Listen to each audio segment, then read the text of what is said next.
Good rising, everyone, and welcome back to Coffee Talk with me, Karen B.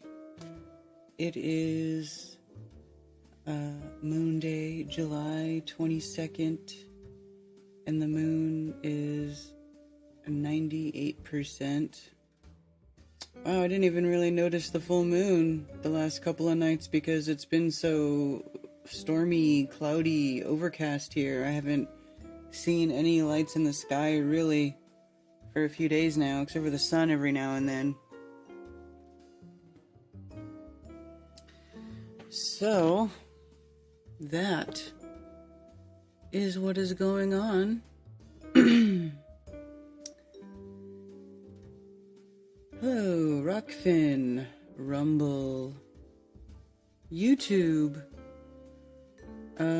I didn't even pay attention to see if my stream started on X because it's not been doing that the last few days. A few times I tried to, yeah.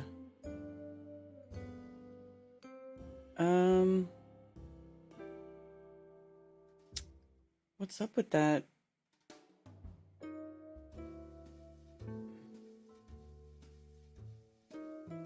Used to be able to stream to Twitter/X, and now it's like just crapping out on me, and I don't know why that is. I don't know why. I wonder if it has something to do with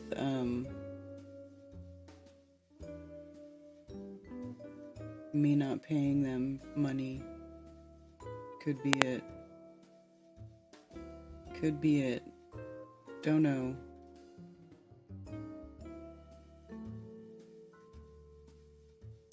Anyway, whatever. Screw you, Elon Musk. Yeah, so flatearthfestivals.com for meetups. Shaking Hands with Strangers is going to be having a meetup in Minneapolis, Minnesota. Long Lake, Minnesota. At Nelson Lakeside Park, 1860 Symes Street. There you go. Also, there is RSVP email if you have questions or whatever. They have a group. This is a monthly meetup group. So if you have questions, you want to join up, reach out and go join. Also, this Saturday in Lake Geneva, Wisconsin, FE Meetup and Mirror Test. Meetup at the Geneva Tap House with Nick Terziski. So he's got his email there for you for contact. If you want to go, oh yeah, I forgot about that. I think I said last week I was going to look into that and then I never did. Atlantic City, New Jersey meetup, September 13th. Utah Stargazing Campout, August 2nd, etc., etc., etc. So there you go. Good times. Also, of course, don't forget the mother of all meetups, which is actually more than a meetup. It's a festival, Flatoberfest 2024, a flat earth festival, September 27th through the 29th in Spartanburg, South Carolina. Outdoor festival at a place called the Music Camp. The Music Camp is located at 600 Bruckner Road. I know there have been some confusion with the address of the Music Camp. It was originally listed as 190 Childress Road, but the entrance they actually want to start using is 600 Bruckner Road. Somebody tried to tell me that this was putting their location in the middle of the river. No, it is not. It's right here. So if you look here at the map, so Childress Road, this road here is what the original address was, and they do have a gate there that is an opening into the venue. But this road right here has got a bunch of people living on it. It's like a little residential street, and it's really not happy to use as an entrance. It's kind of a narrow street. So all you do is you could just use the same regular directions where you would go to Childress, but instead of turning right on Childress here, you just keep going straight. and then you go right here onto Bruckner Road, and this road just takes you around to the other entrance, and then you'll see right here, right? So just instead of going up this road, you just keep going around it, and you just go around the other side. It's right by the freeway, right by 85, and then you'll go in and go in through this way, and you can see the little road that goes right here, and then it goes inside to the venue, and then here's the stage and the covered area, and all down here is where all the camping is, and here's the secondary reception little pavilion area, second stage area, and then, you know, all this space right here to have fun and good times. So it's not a big deal, but what we're using, the address we're using for the entrance is 600 Bruckner Road in Spartanburg, South Carolina, not the Childress address, just for future reference. So I did put it on the website here, music camp rules and GPS address to the music camp, 600 Bruckner Road, Spartanburg, South Carolina. We've got live music scheduled, Chief Crow and the Flat Earthworms, One Big Love, David Beverly of Jesus Free Computer Geek, Rick Hummer, Austin Whitsitt, Karen B., Ben Balderson, How the World Works with Cami Nodell and Zach Zabala, and still adding stuff. So there you go. Good times.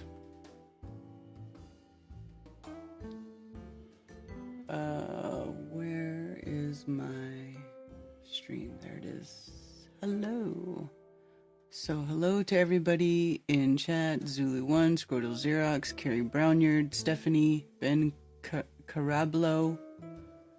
If we are lucky, Karen has something interesting going on that's not round earth politics. It's hard to escape it sometimes, isn't it? TC Zamman, good to see you. Martin Ellen, Jana, Psyop within a Psyop, Tony Coriolis, Sarah G, good to see you. Much love.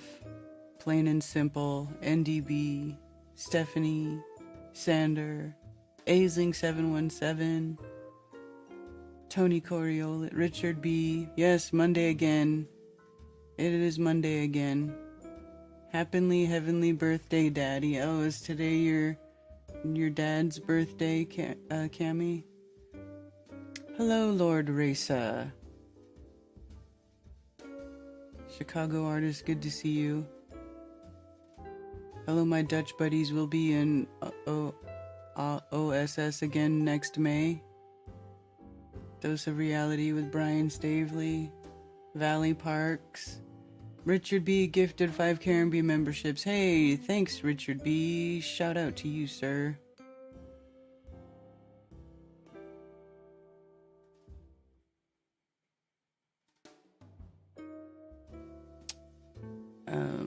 Captain Caveman. Brandon C. You're in Malden, South Carolina? Wow. You made it. It's just in time for it to be all rainy. 33 minutes away, that's funny. Edwin Messenger, good to see you. Humid AF here, yes. It's much different than San Diego where it's very dry. It is different. And it's a kind of a hot summer too, so trial by fire for you, sir.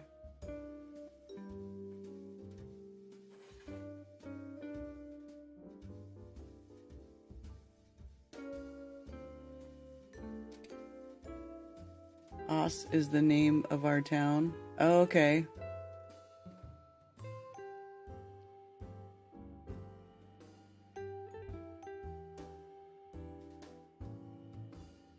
What is to be unburdened by what has been, not to be burdened by what will be. That's so funny, Sarah G, because I totally was watching these videos with Ted. Last night I was showing those to Ted.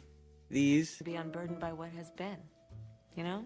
What can be unburdened by what has been. What can be unburdened by what has been. What can be unburdened by what has been. What can be unburdened by what has been. What we can see, what we believe can be, unburdened by what has been. What can be unburdened by what has been. What can be, unburdened by what has been. What can be unburdened by what has been. What can be unburdened by what has been. Who we can be, unburdened by who we have been. What can be unburdened by what has been. Where we can be, unburdened by where we have been, and unburdened by where we are right now. What can be unburdened by what has been. What can be, unburdened by what has been. What can be, unburdened by what has been. What could be, unburdened by what had been. What can be,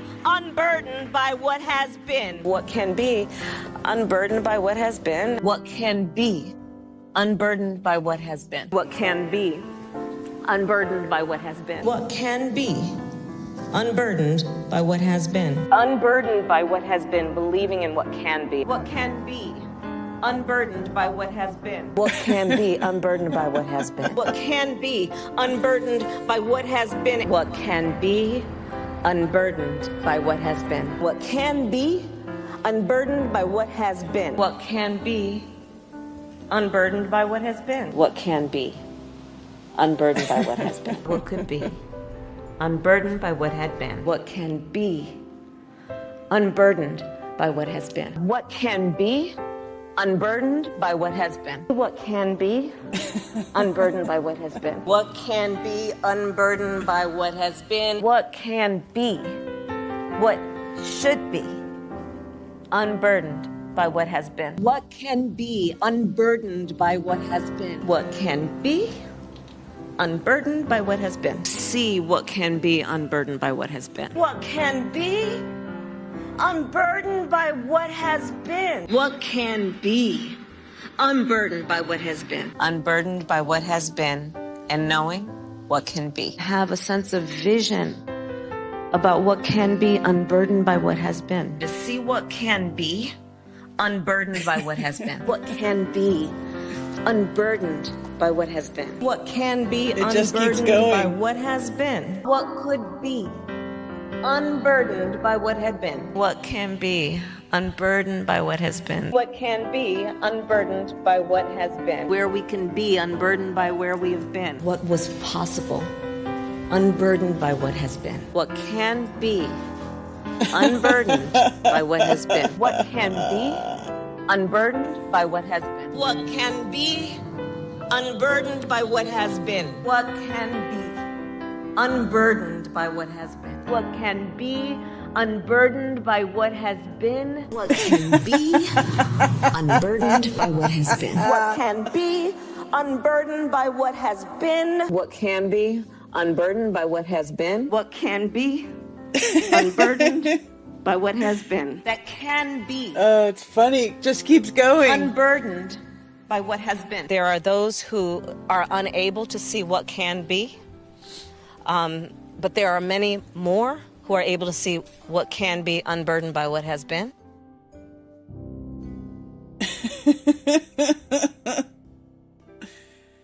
That's fucking funny, isn't it?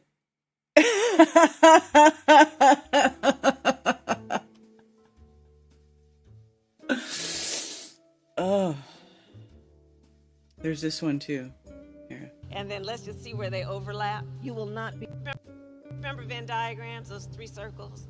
Right. And then let's just see where they overlap. You will not be surprised because I have constructed a Venn diagram on this. Remember those three circles, how they overlap? I love Venn diagrams. So I just do. Whenever you're dealing with conflict, pull out a Venn diagram, right? And so, you know, the three circles. The television coverage of just yesterday, that's on top of everything else that we know and don't know yet, based on what we've just been able to see. And because we've seen it or not doesn't mean it hasn't happened, but just limit it to what we have seen. For us at every moment in time, What? certainly this one, to see What? the moment in time in which we exist and are present. I can imagine what can be and be unburdened by what has been. You know? 6 former administration officials last week wrote that open letter urging the administration to change course, to change strategy. Is it time? It is time for us to do what we have been doing, and that time is every day. Every day it is time for us to agree. Our Supreme Court is on the line. Our basic freedoms are being tested, Madam BP. I know you've been traveling across the country. What are you hearing? Yeah, girl, I'm out here in these streets. And let me tell you, you're right, Taraji. There is so much at stake in this moment.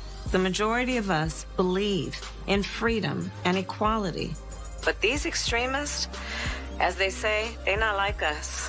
They not. It's just ridiculous. I mean, you have to laugh. If you don't laugh, you might actually cry.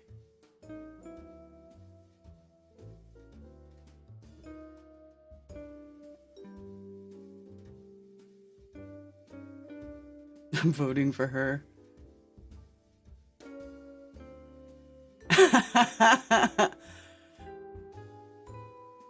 A Joker laugh. My dad died in 76. I think he's voting Democrat again this year.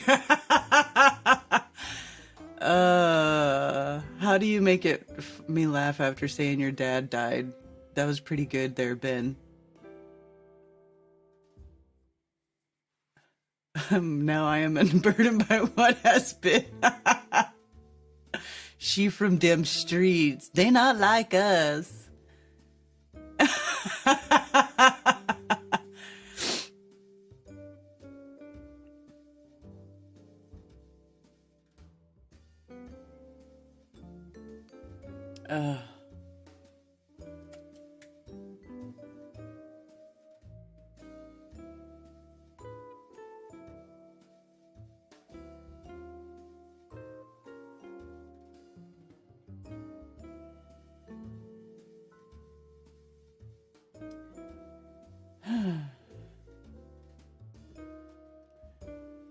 We're in a crazy world. I think we're gonna flip that. They're gonna flip the script on us again.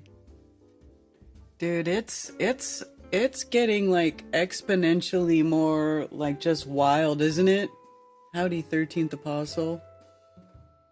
They're clearly making a mockery of women.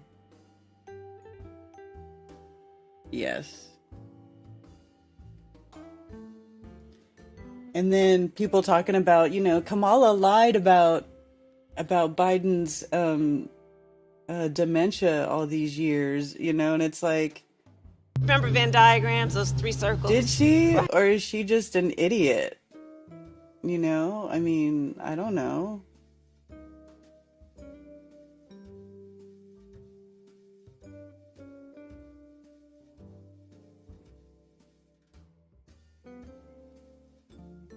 So Biden apparently drops out of the race. I don't know what's going on with that, but should be interesting. I know, it's hard to get away from round earth politics because it's an election year and it's like all in your face. I'll try not to stick on it too long. I'm gonna vote for RFK Jr.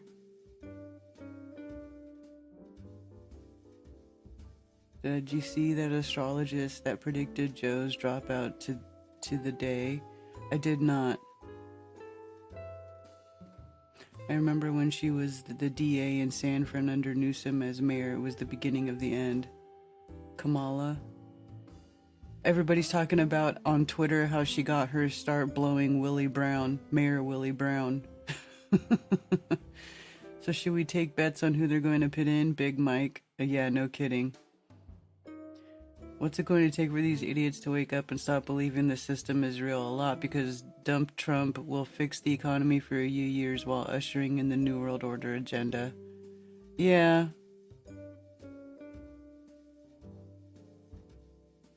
RPM promised he would find the magic money tree and fix it all. What's up? Where's the magic money tree? Both of those statements can be equally truthful. She is cray-cray and knew that Joe was senile. Yeah. Yeah.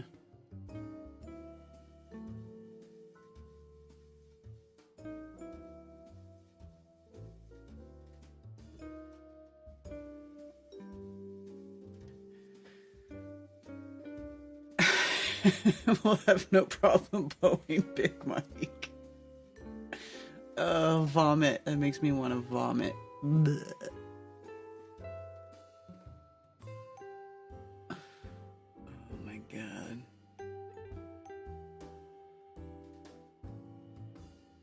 It's all a movie anyway. Yeah.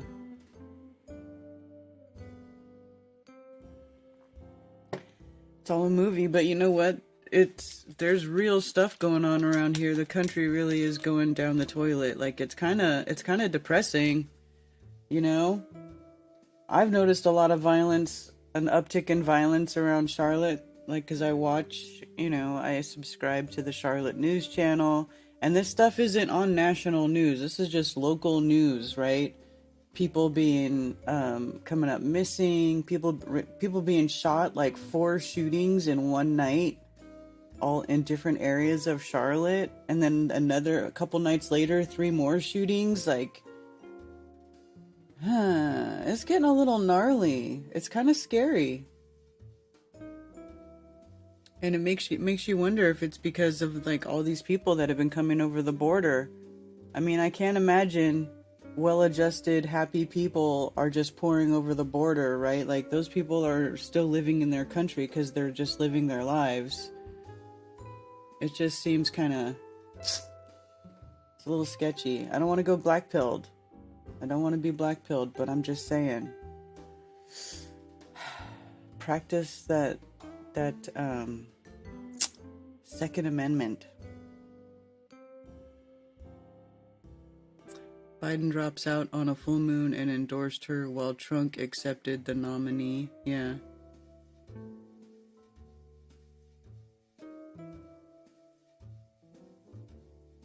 I have a long sticky stick to protect me.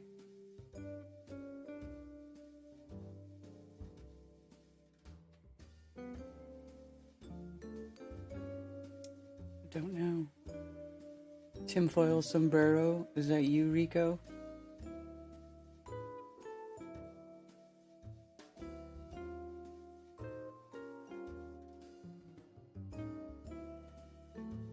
Have you guys been doing shows? Because I just been so busy this last week. It's just that time of year, you know?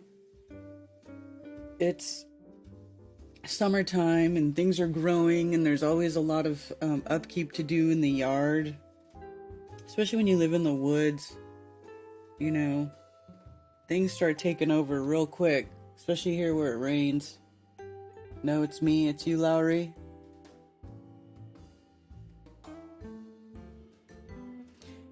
We are going into the floater phase of going down the toilet. Gonna pop back up for one more shot, but still getting flushed again.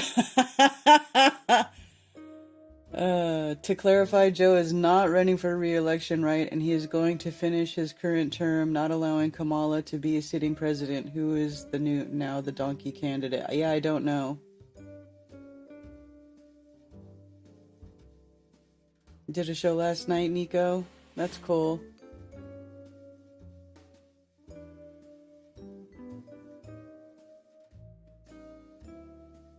I'm worthless late anymore. I already can't stay up for Strange World, like past the first hour. I'm lucky if I can stay up for the first hour. I was having to like mainline coffee just to stay up to do that show before.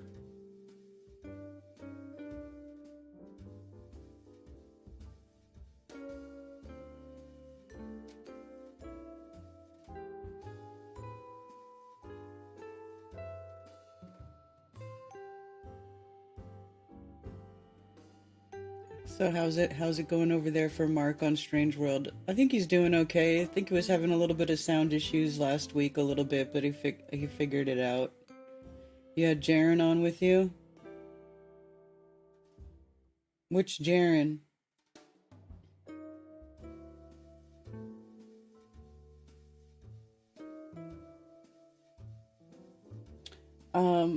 I opened my phones, by the way. 704-666-1776. I see I have a missed call from somebody. Oh, Jaren, what'd you say? Jarangism? God, NDB.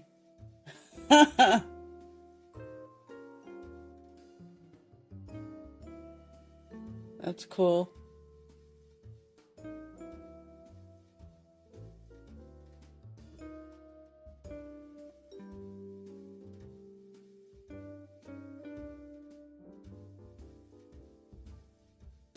Yeah, I asked because Jaren from Jeranism is Jeran, and then Jaren Cammy's Jaren is Jaren, like Karen, but with a J instead of a K.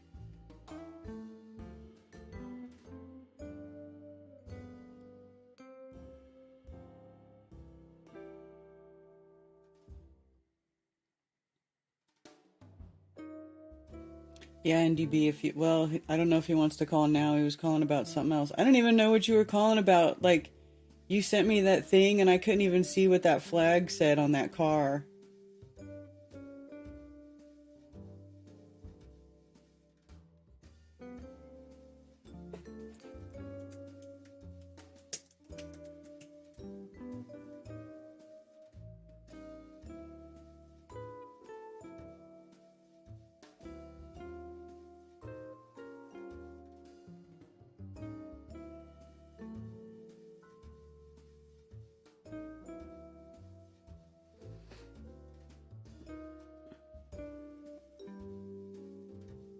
You know you wanted to say that out loud. Shut up. Shut the fuck up.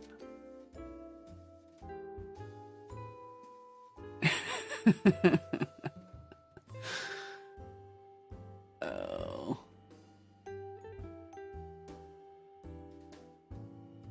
So what's been going on in Flat Earth recently? You guys keep me up. Update me, because I can't keep up.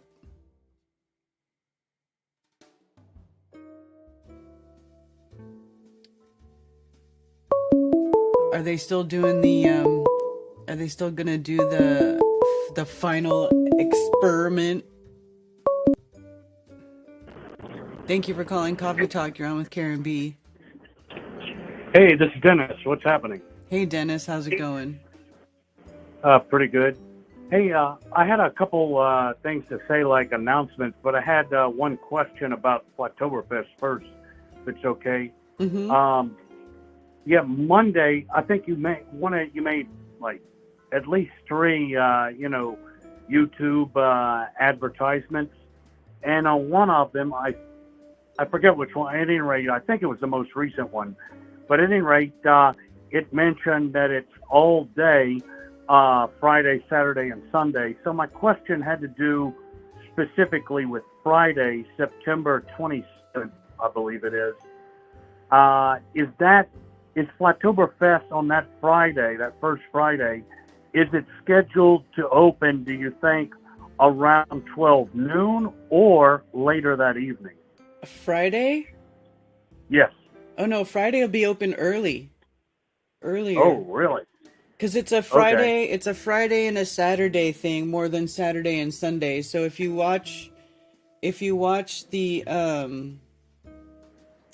thing I did, video? it says all day Friday and Saturday. Okay, so it's not so much Sunday's like an after party or thing, giving people a chance to get back home or what have you. Right. Okay, got it. So there's not any speakers officially scheduled for Sunday, I'm guessing. There's nothing really scheduled for Sunday. It's going to be Friday and Saturday. Glad that was clarified. There's a conference coming up in Florida, Lakeland, Florida. That's like on I-4, like halfway down the peninsula. Halfway in between Tampa and Orlando in Lakeland. And I think it's got 4 speakers, and it's got a website. I think it's the Truth and Freedom Conference, truthandfreedomconference.com. Mark Sargent's YouTube channel has an advertisement for it with the email and with the website rather, and the website has the details. But it's Saturday, August the 10th. That's in just over 2 weeks, and it's a one-day conference. I think it's got 4 speakers. Among them are Austin Whitsitt and Matt Long, and it's also free. But if people can get VIP seating for, I think it's a $150 donation, but that's not mandatory. It's a free conference, and I think they'll have booths and sponsors and stuff. But that's the main. Also, I was talking with my friend Mario, flat earther and a filmmaker, up in Washington State, part of the Portland, Oregon. He lives in southern Washington, southwestern Washington State, part of the Portland, Oregon flat earth community for some years. And as I mentioned before, he and I recorded the documentary in 5 parts on the history of flat earthism, or call it a history of cosmography, this past March, and I expect it'll be ready to post online within the next 2 weeks. He's supposed to be sending a private link for viewing on his YouTube channel today, so I can review it. But it's got all the content, and frankly, it doesn't have. I didn't spend as much time to put a bunch of graphics and time stamps and inserts into it, because I'm judging my own capabilities and limitations. I've got the content. I think it stuff that the flat earth movement has left out for years. It's got it all there, mainly historically. So it covers up from ancient pre-Christian flat earthism from the time of Noah up until the 1700s, and I chose that as a time to leave out. I have not gone into modern flat earthism from Robotham in the 1800s up to today, because a lot of people are familiar with that already, and that information's readily available. So I focused a lot on the highlights of previous eras. So it's 5 videos covering those eras, approximately more or less an hour apiece, except the segment on ancient or early Christian flat earthism is about 2 hours long, because that one has a lot of content to it. So as far as the video production, I'll make an analogy with a knife. An old rusty knife that cuts reliably. That's what this video is like. It's got the content. It's just a standard lecture format. It doesn't have all these. I'm not very tech savvy, and I didn't have if I put all that investment into it, it's going to be years down the road, and I want to get it out. I don't want to get it out when I'm in my 70s. I want to go ahead and. It's got decades of research in it, so it should be out. I don't know whose YouTube channel it'll be on, possibly Mark Sargent's, maybe Mario's, possibly several, but that should be out within the next 2 weeks before the Lakeland, Florida conference, at any rate. Forgive me, I talk a lot. Just one last thing. I noticed the night before Flatoberfest, I mentioned this on your Telegram channel, that Marjorie Taylor Greene and Tucker Carlson are speaking at a conference in Greenville, South Carolina, right in the neighborhood. So if I can get a decent seat this Friday, one for cheap is still available, I think I'm going to go ahead and go to it. And that's all I got. All right. Right on, Dennis. Well, send me a link whenever you get your video up. If I get it, I expect to get it today, and at the latest tomorrow, a private link. So you don't, it's not incumbent on you to put it on your channel or anything, but just to view it privately and send me your criticisms of it, lest I may, consider them and make any changes before we go public with it. I know you're tired of hearing about politics, but I saw something from 4 months ago real quick. I thought it was worth sharing. It was in the Moscow subway, and I realized it may have been set up to happen, but that I don't think that takes away from the content of it. There was this reporter that's well known in Russian media. He happened to cross Putin. That's why I say, yeah, it may have been set up, but he said, this was 4 months ago, he said, the U.S. president, did you hear President Biden, he made a rude comment about you. And he was like, oh, really?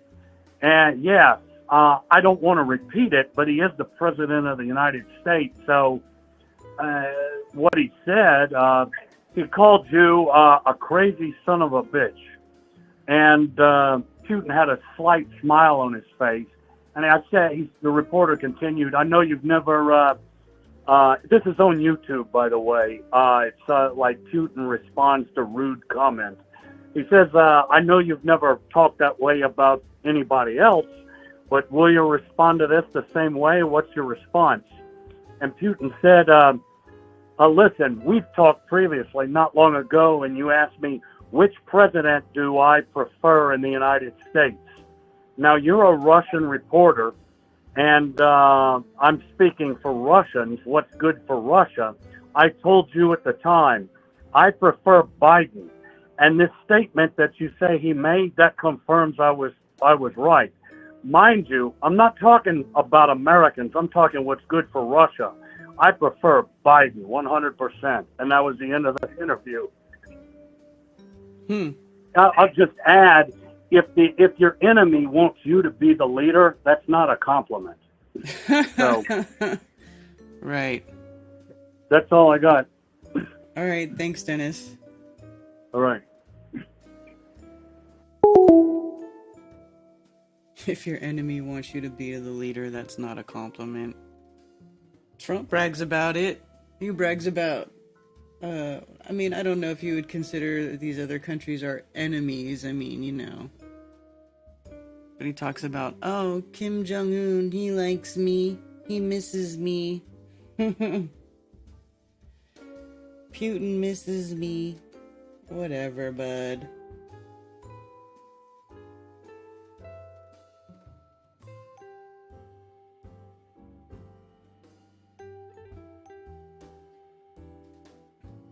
Yeah, so Friday, I gotta put the schedule up. I gotta do so much. It never ends.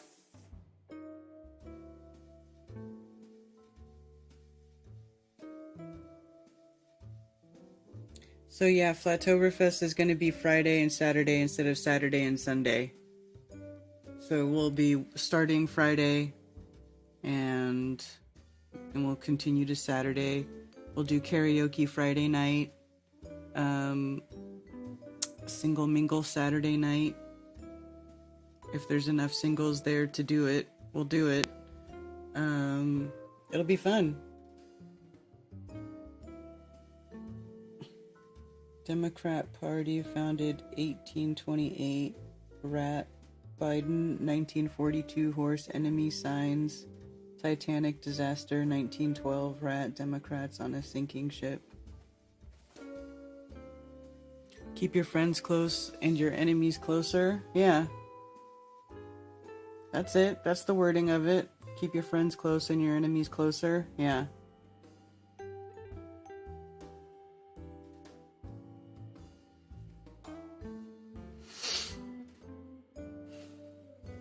Yes.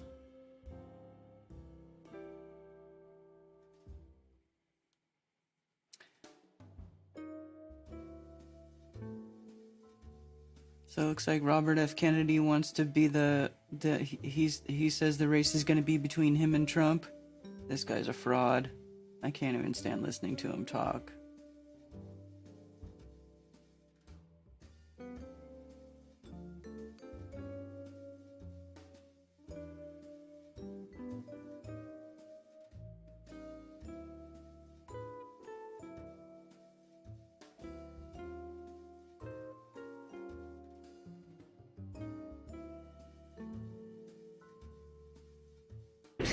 I am Kamala Harris. My pronouns are she and her. I am a woman sitting at the table wearing a blue suit. I am Kamala Harris. It's crazy. There's the sentences that people have to say now, and they say it with a straight face. You know, it's wild. My pronouns are she, her, they, them, him, her, he, her, whatever. I mean, it's wild.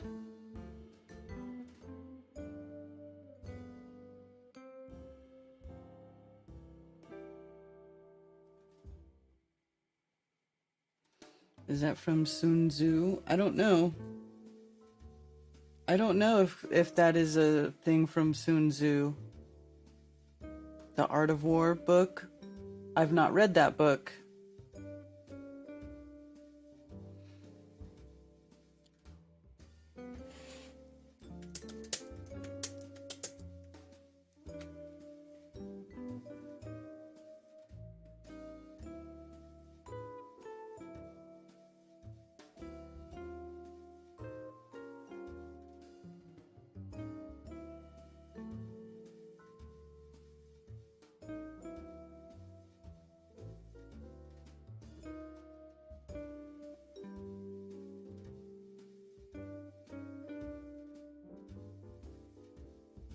It's actually not even that long of a book.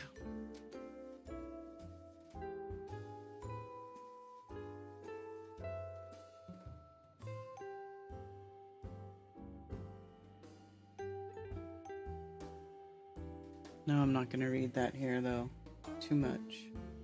With all that's happening, the most dangerous result is another stolen election. I mean, do you think we've ever had an actual open election, like an actual legitimate election? And if so, when is the last time you think we had an actual legitimate election?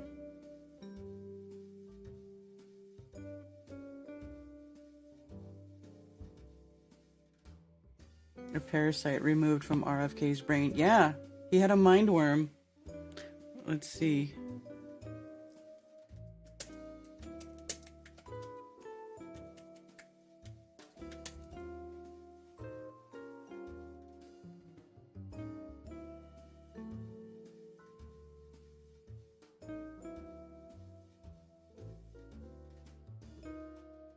RFK Jr. had a dead brainworm.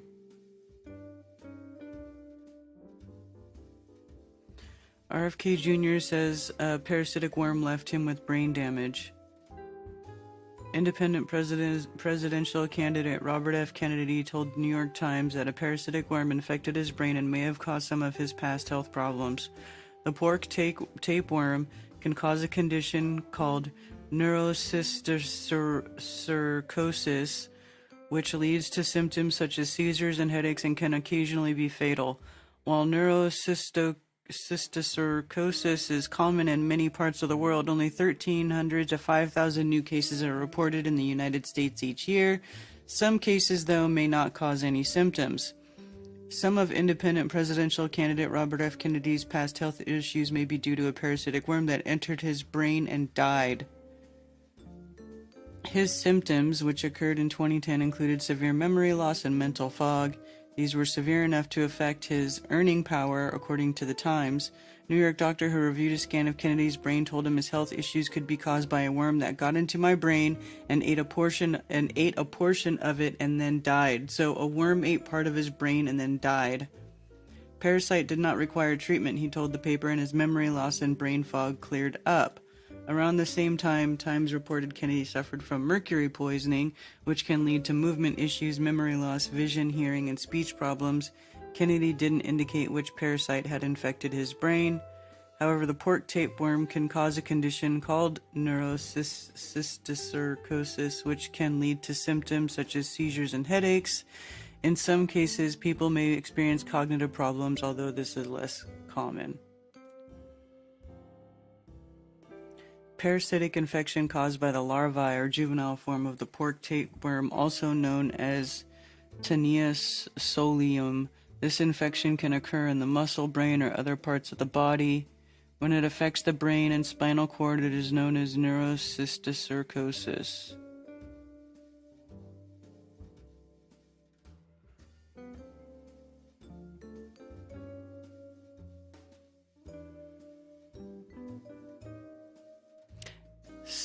Occurs when someone allows the eggs of the pork tapeworm, which are present in the feces of someone with a tapeworm, in their small intestine.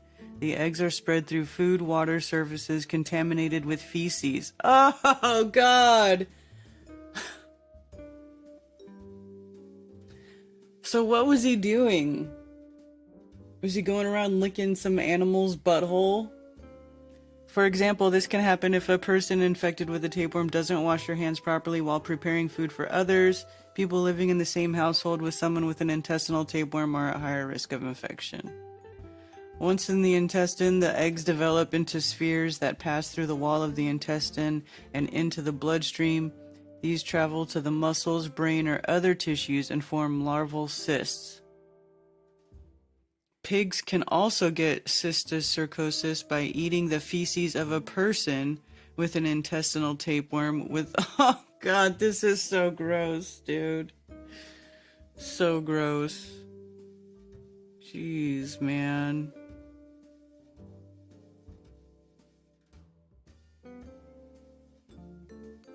How are you people getting infected with feces?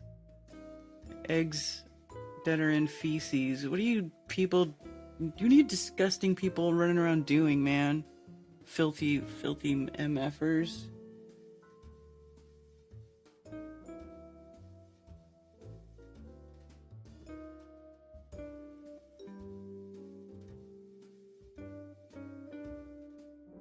Cocaine mindworm. Sounds like CIA brain chip. RFK cannot be president. I drift FF after hearing him talk for 20 seconds. I know, I can't listen to that guy either. Dementia, witchy repetition, or mindworm eaten. Pick your leader, folks.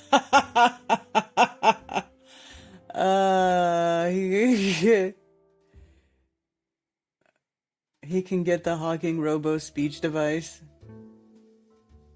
With RFK as president, we could probably get medical coke dispensaries. Oh, that's so funny. It's probably that worm they put in their left eye, all those rituals. Pork tapeworm. Eating yeah, eating ass. Yep. Eat like that Alex Jones song. Let's see.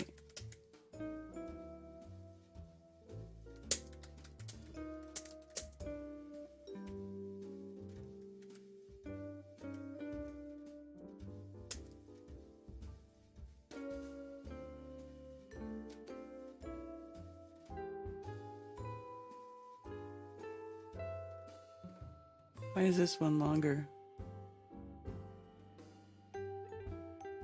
More leftist ass like corn on the cob. I'm ready. I will eat your ass. And then you'll get mindworm.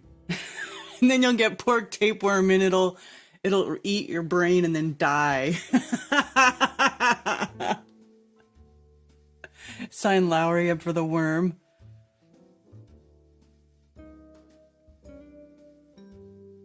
That's why I don't eat pork. Hey man, I gave up pork too.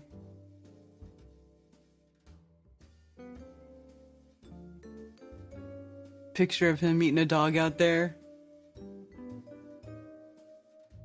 Eating random egg.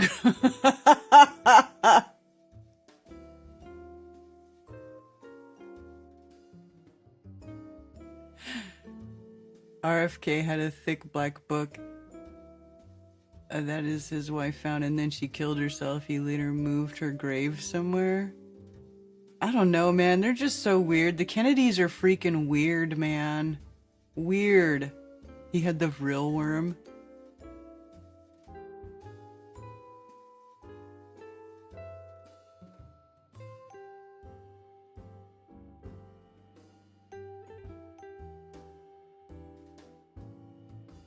They'll push salad tossing in schools. Maybe I've learned to live with my worm. That's funny.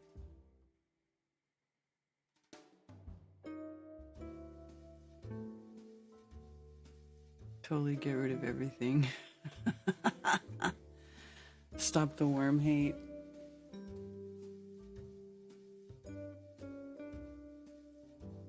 Hi, Mojo.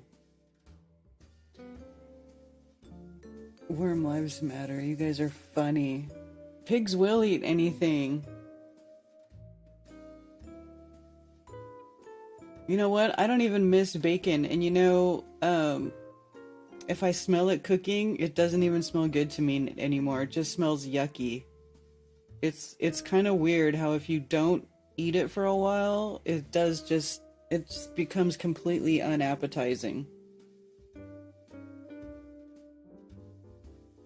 I lost connection during Dennis's call. Looks like I'm missing pig poo and pork talk.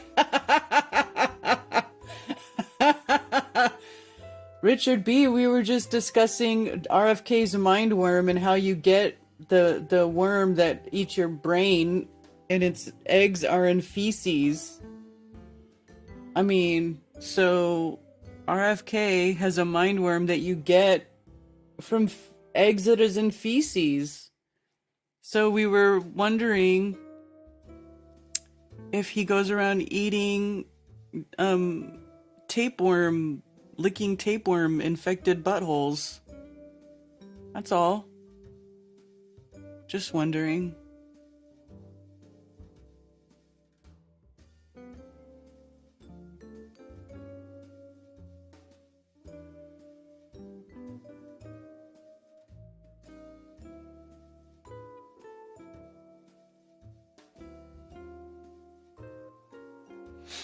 Makes me want to do a parasite cleanse, not gonna lie.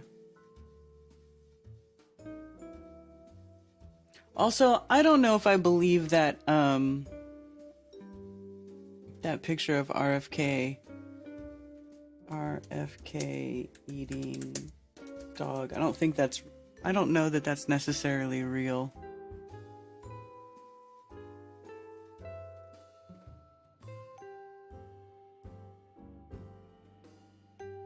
This is the photo. Here is Robert F. Kennedy eating a barbecued dog. However, I mean, that could also be a goat or a lamb. You know, I don't know. There doesn't have the feet on it. Usually you have to leave the feet on an animal to properly identify it, or at least the head. And so, I don't, you know, they say this is dog, but I don't know that it's dog. It could be something else too.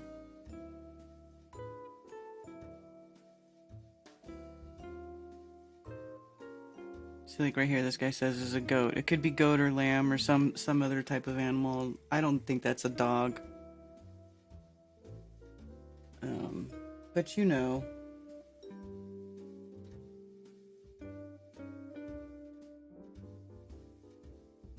Kennedys are one of the 13 Illuminati families. Rife Machine has a parasite cleanse. What's up? Let's do that. You're welcome, Richard.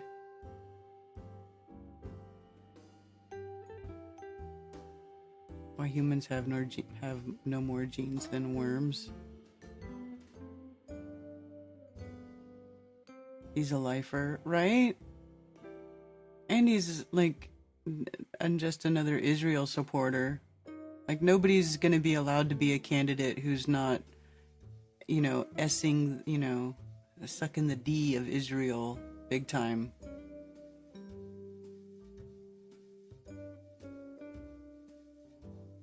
To get into deep state Hydra as a regular person, you must do biological worm and brain lobotomy to make them lose empathy.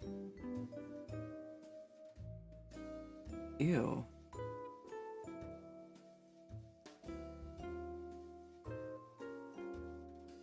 Completely cured gum infection with raw garlic and sea salt could feel garlic stinging as totally cleaned out infected cavity.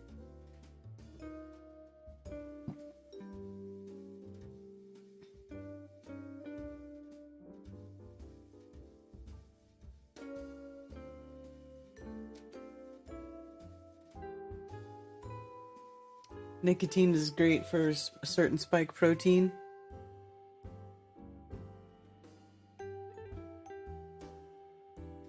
Israel knobbing's way out of control. Like, look at this crap. I won't play Kamala again, don't worry. But this stuff right here makes me sick. When Netanyahu spoke to the US Congress in 2015, he received 43 standing ovations and rounds of applause in 43 minutes. The only times half the room stood was when he mentioned President Obama. So tell me again, who controls the US? I remember watching this bullshit, and I was like, why are they... body in the world, the US Congress. Like, why are they fucking clapping so much for this I want to thank you, douchebag? Democrats and Republicans, for your common support for Israel, year after year, decade after decade.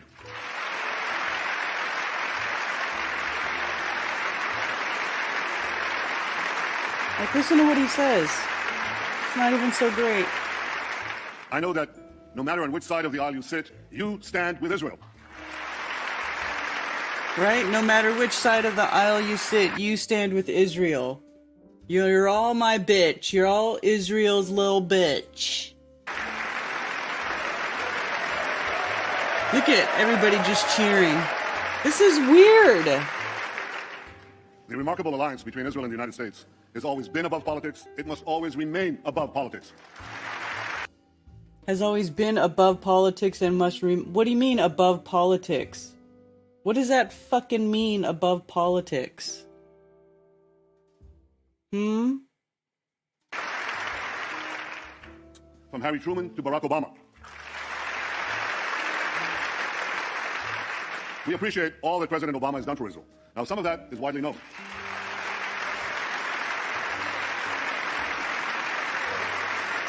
Why are they standing up? Our operation last summer when we took on Hamas terrorists. But I know it, and I will always be grateful to President Obama for that support.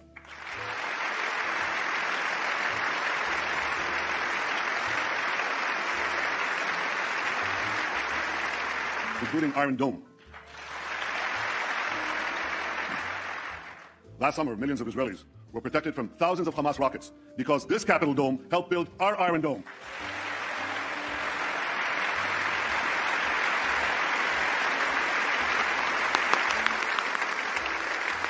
The plot was foiled. Our people were saved. I think he just says like 5 words and they all just start like huge applause and start standing up and clapping. It's ridiculous.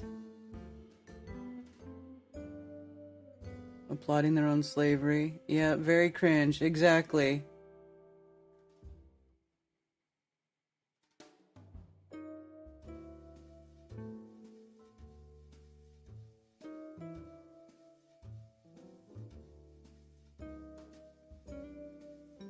Sounds like in John Wick when they talk about above the table and below the table. Yeah. Can't watch this. I know, it's disgusting, right? Do Israel and Russia know that the earth is flat? There's a lot of Russian flat earthers I know.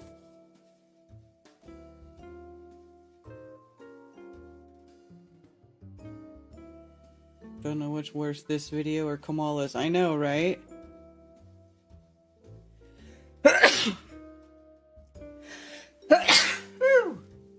Scusa. Yeah. I know. I'll spare you guys, but the whole video is like that. It's just disgusting, man. It's disgusting. Oh, this was funny. This is a woman that just passed away. What the hell is her name?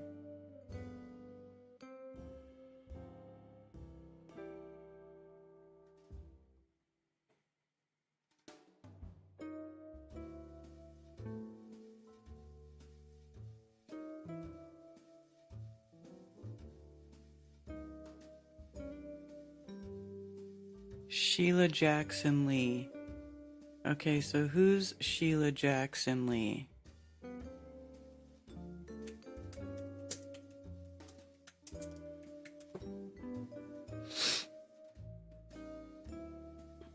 American lawyer and politician who was a U.S. representative for Texas's 18th congressional district.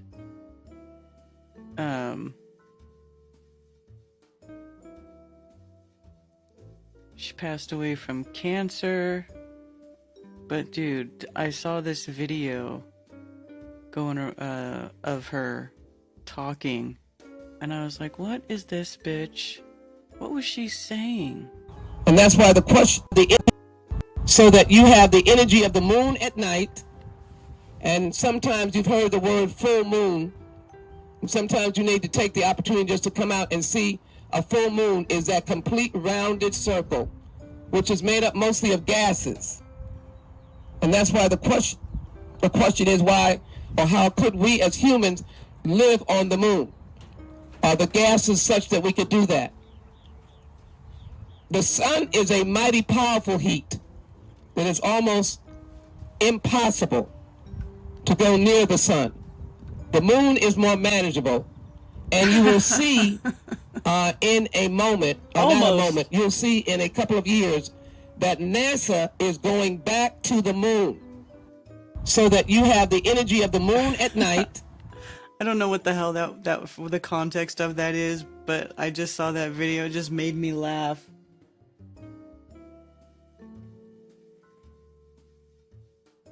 Singe man.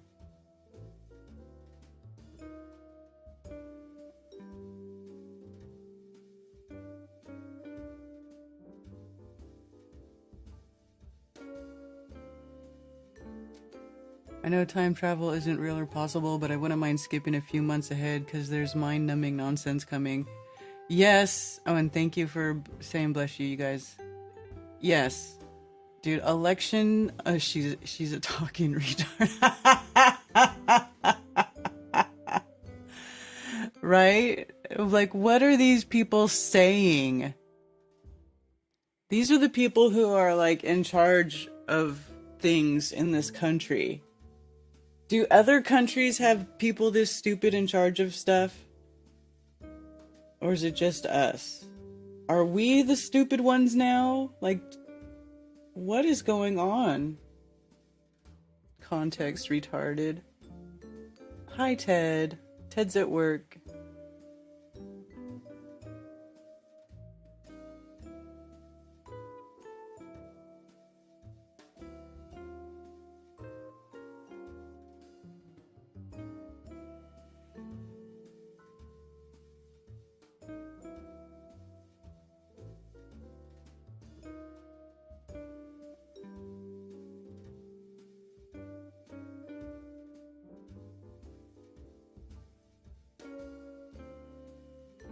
No, we're retarded.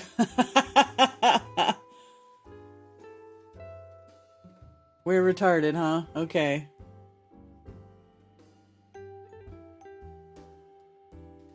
Alright, listen, I'm just gonna take a quick break. I think I'm gonna get a little warm up on my coffee. It's not just us, the world is full on clown show. Dude!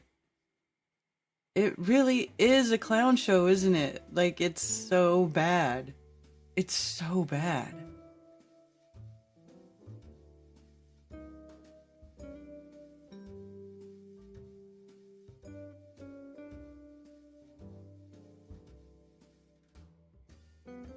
What's the longest tapeworm ever recorded? Please don't make me look that up.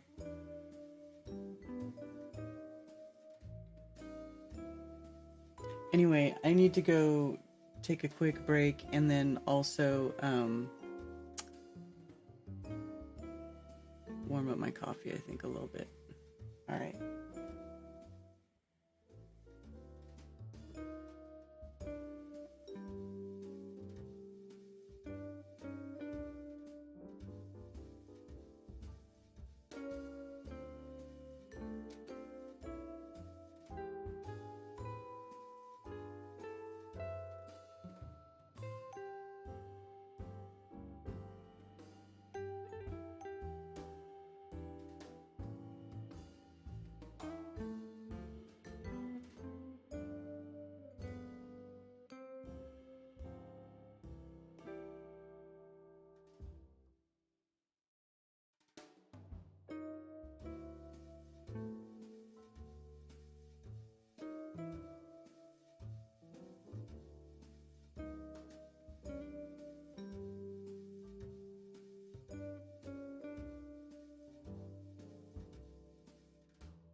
All right.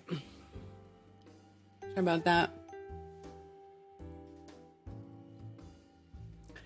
It's not so much a clown world. The clowns just seem to get a lot of exposure the last few years. Yeah, it's the internet.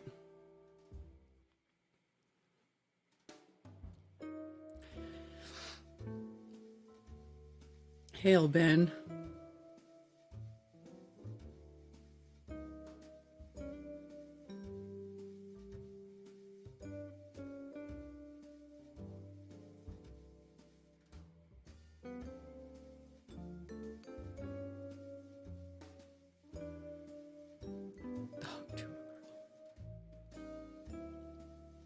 Crowd strike.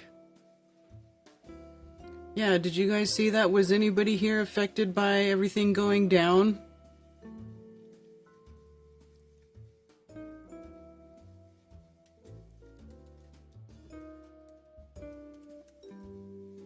Was that a test run for them shutting stuff down on everybody?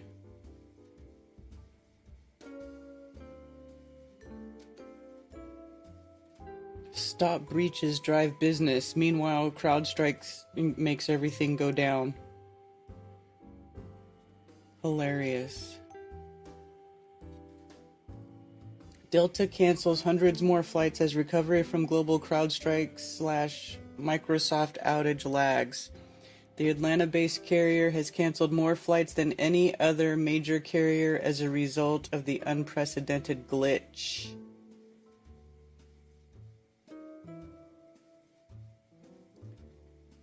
Delta Airlines CEO Ed Bastian apologized and offered frequent flyer miles to travelers for thousands of flight cancellations as the carrier struggled to recover from Friday's globe-spanning IT outage, disruptions that sparked criticism from Transportation Secretary Pete Buttigieg. Oh.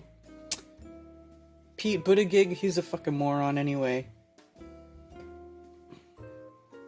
The Atlanta-based airline canceled more than 4,600 flights from Friday through Sunday, more than any other airline, according to aviation data. Wow.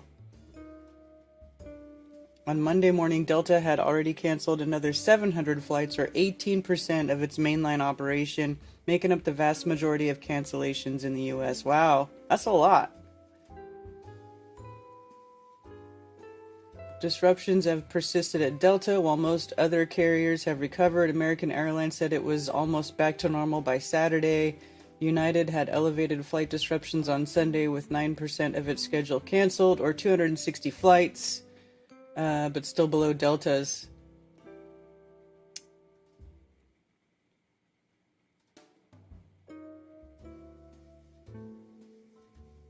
Yeah, Southwest had a big old thing. I remember that. Botched software update from cybersecurity firm CrowdStrike that paralyzed some Windows-based programs also hit the banking and healthcare industries.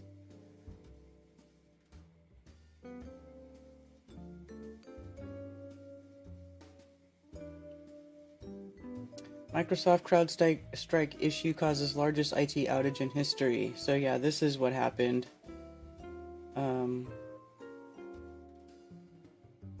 So this is people waiting for their flight in LaGuardia. The 19th. Major IT outage Friday as financial services and doctors' offices were disrupted while some TV broadcasters went offline. Air travel has been hit particularly hard with planes grounded, services delayed, and airports issuing advice to passengers. The outage has come as the cybersecurity giant CrowdStrike experienced a major disruption early Friday following an issue with a recent tech update.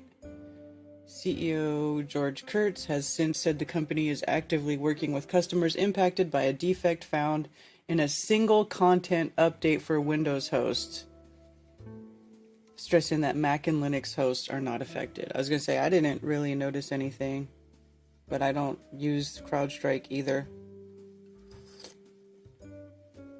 This is not a security incident or a cyber attack. The issue has been identified, isolated, and a fix has been deployed. So, it's not a cyber attack, it's the company that's supposed to keep everything going shit the bed and gave everybody an update that made everybody go down.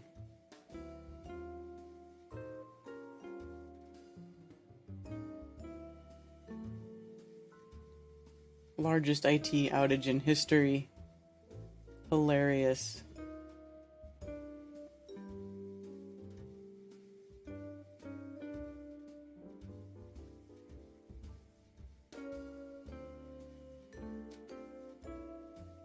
I don't know. I didn't really notice anything, but I also wasn't traveling. I feel like it sounds like people who were traveling felt the pain the most. I flew to California the day of the CrowdStrike deal.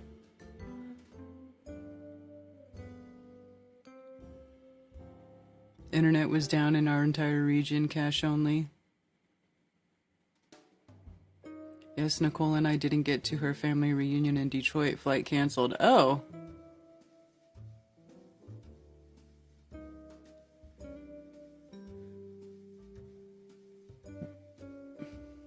Booty fudge, yes.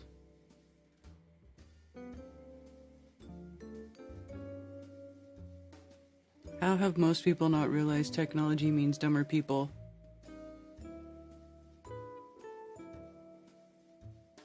Because they're all dumb. And that's after dropping aircraft flight costs and advertising holidays, leaving people stranded. Basically more international chaos. Mm-hmm. Hey, effed up world.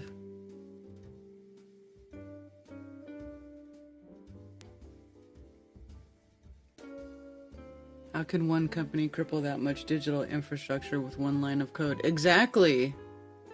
That's a pretty major F up.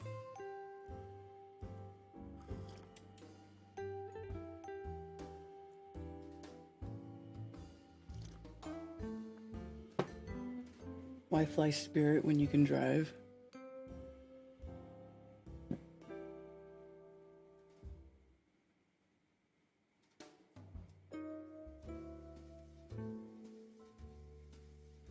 Tons of people at the conference you're at.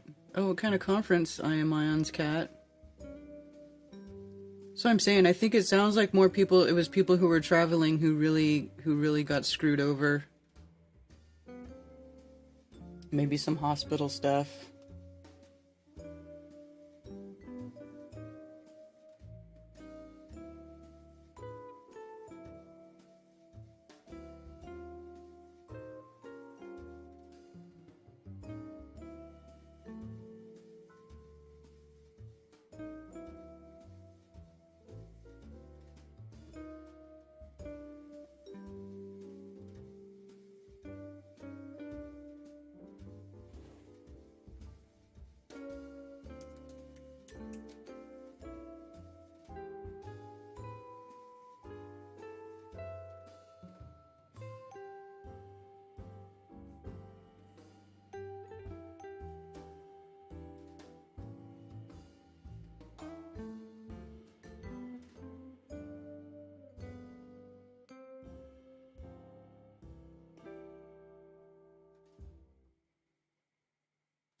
I don't think that Kamala Harris is going to run.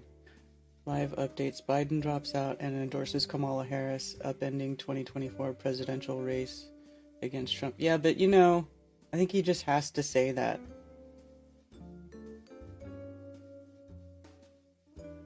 Leading Democratic donors swing behind Kamala Harris.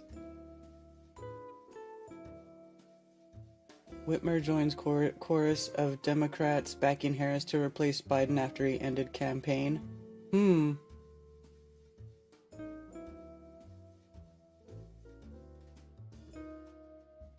North Carolina Governor Cooper's name surges as possible Harris running mate. Listen. I live in North Carolina. My governor is a Democrat. He sucks. He sucks.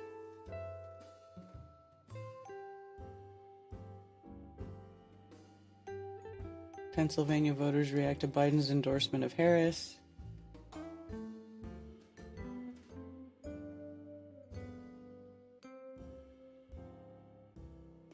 Vice President said to be vetting potential running mates as she secures support from party funders. Shut up. Is she really going to try to run for president? That would be hilarious. Kamala Harris has secured the backing of some of the Democrats' biggest donors, strengthening the vice president's position as the favorite to win the party's nomination after Joe Biden announced he would drop out of the presidential race. Biden's decision came after several party leaders and donors made it clear that they would rally behind Harris, and said 3 people who had spoken to Senate Majority Leader Chuck Schumer, House Minority Leader Hakeem Jeffries, and former House Speaker Nancy Pelosi. Michigan Governor Gretchen Whitmer endorsed Harris on Monday, as did Illinois Governor J.B. Pritzker and Kentucky Governor Andy Beshear, who are considered possible vice presidential candidates. LinkedIn co-founder Reid Hoffman, George and Alex Soros, several Wall Street donors declared their support for Harris within hours of Biden's announcement. Great, so the Soros family is backing Kamala Harris. Kamala Harris is the right person at the right time, wrote Hoffman, who had given more than $8.6 million to boost the Biden-Harris ticket. Brad Karp, a prominent Wall Street fundraiser and chair of the New York-based corporate law firm Paul Weiss, swiftly endorsed Harris, whom he backed during her 2020 run. Kamala Harris would be a formidable nominee and make a superb president. Oh, fuck's sake. Karp told the Financial Times, calling her a dynamic and decisive leader and a bridge builder who I believe could help unite our country and heal our divisions and help forge a better future for all Americans. See, this guy can see what can be, unburdened by what has been. You just look at the big joke, dude. It just gets more comical as time goes on. More and more like Idiocracy. I mean, look at, we even had, whatchamacallit, Hulk Hogan ripping his shirt off. Let's see. Did you guys see that? I mean, as if when everybody's talking about it's WWE time. When they took a shot at my hero, and they tried to kill the next president of the United States, enough was enough. And I said, let Trumpomania run wild, brother. Let Trumpomania rule again. Let Trumpomania make America great again.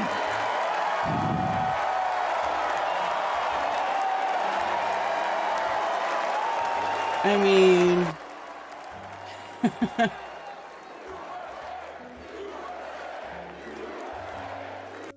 I mean, it's ridiculous, right? Kamala will unburden men's zippers along the way.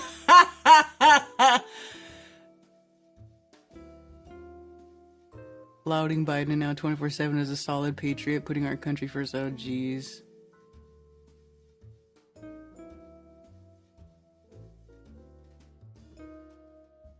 It is ridiculous. This is where we are. Yeah, his undershirt was a Trump shirt, man. Trump Vance. There we go. He always finds a way to win.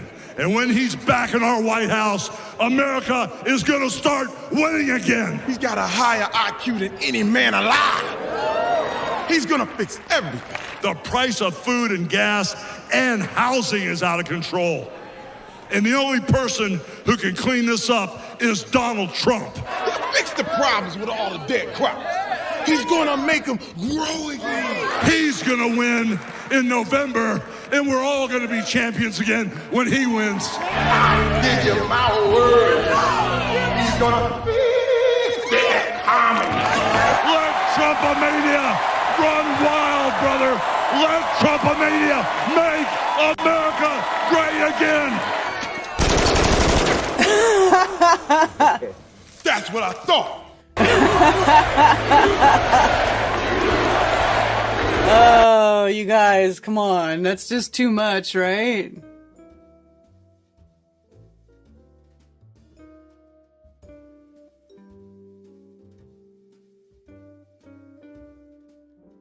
The Trump event was staged. It's a body double deep fake.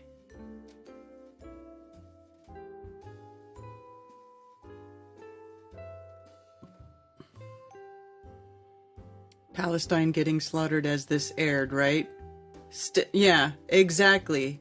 Palestine getting slaughtered. Nobody, it's like, everybody all around the world is like screaming, crying, yelling, stop bombing these innocent people, blowing up these little kids. I mean, literally, I saw a boy with his face half blown off. And I hate talking about that stuff because it's just so depressing. It just really makes you want to cry, makes you feel helpless and want to cry when you see that stuff. But, you know, this is the type of bullshit that our government does, you know, and people are just too complacent, you know. They think Trump's gonna drain the swamp. No, the fuck he isn't. He even said the other day, he's like, oh, we're not gonna show any mercy to the terrorists holding hostages, blah, blah, blah, blah, blah. Like, he's basically saying, yeah, I'm down with wiping that face off the map, that place off the map. Sure. You know, I mean, we don't have any truly good people trying to become the president or trying to lead this country. I mean, we just don't. The government is not here to help us. It's not here for the people. It's not here to make sure that the people of the country flourish. It's just evil, man. It's just evil. That's it, I'm voting now.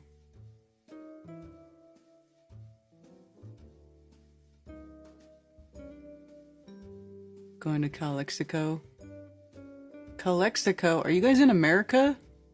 Calexico's in California.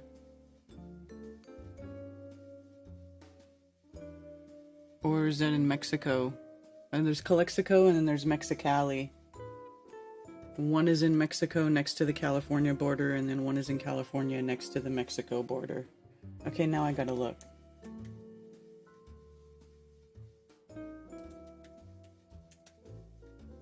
Calexico's in California. And then the other side is Mexicali.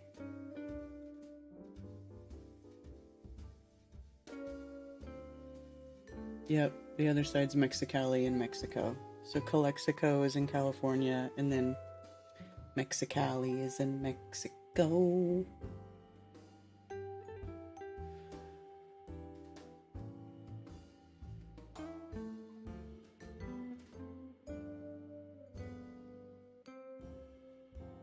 Trump people doubled down hard. Yeah, man.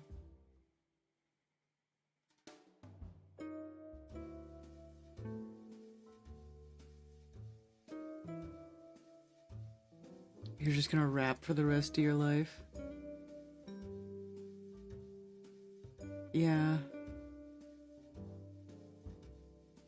Oh, indie band playing Amsterdam tonight. Oh, okay. It's the name of a band. Gotcha. It is a place, though. In case anybody didn't know that.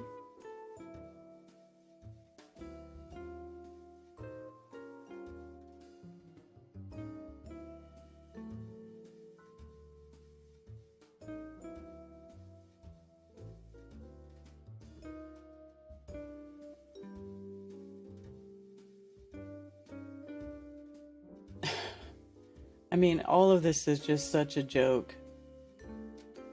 Clown show.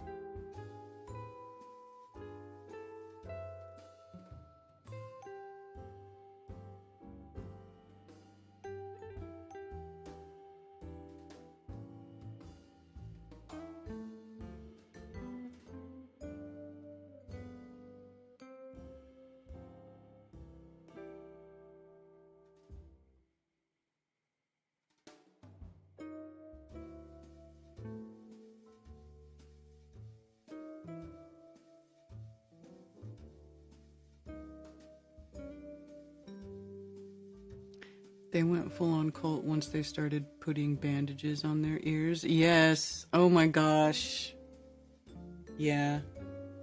I mean, the Republicans and the Democrats are both pretty culty. I mean,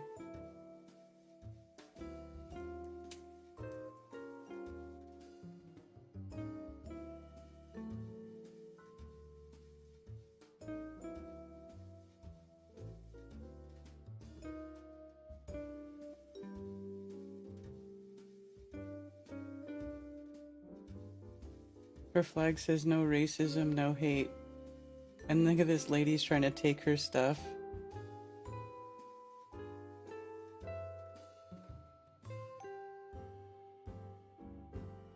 What are people doing?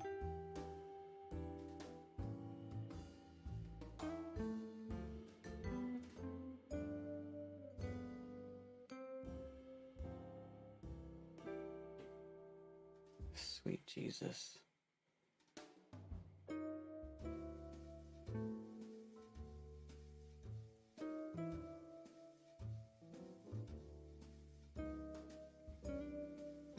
Oy vey. You guys, what is this world coming to?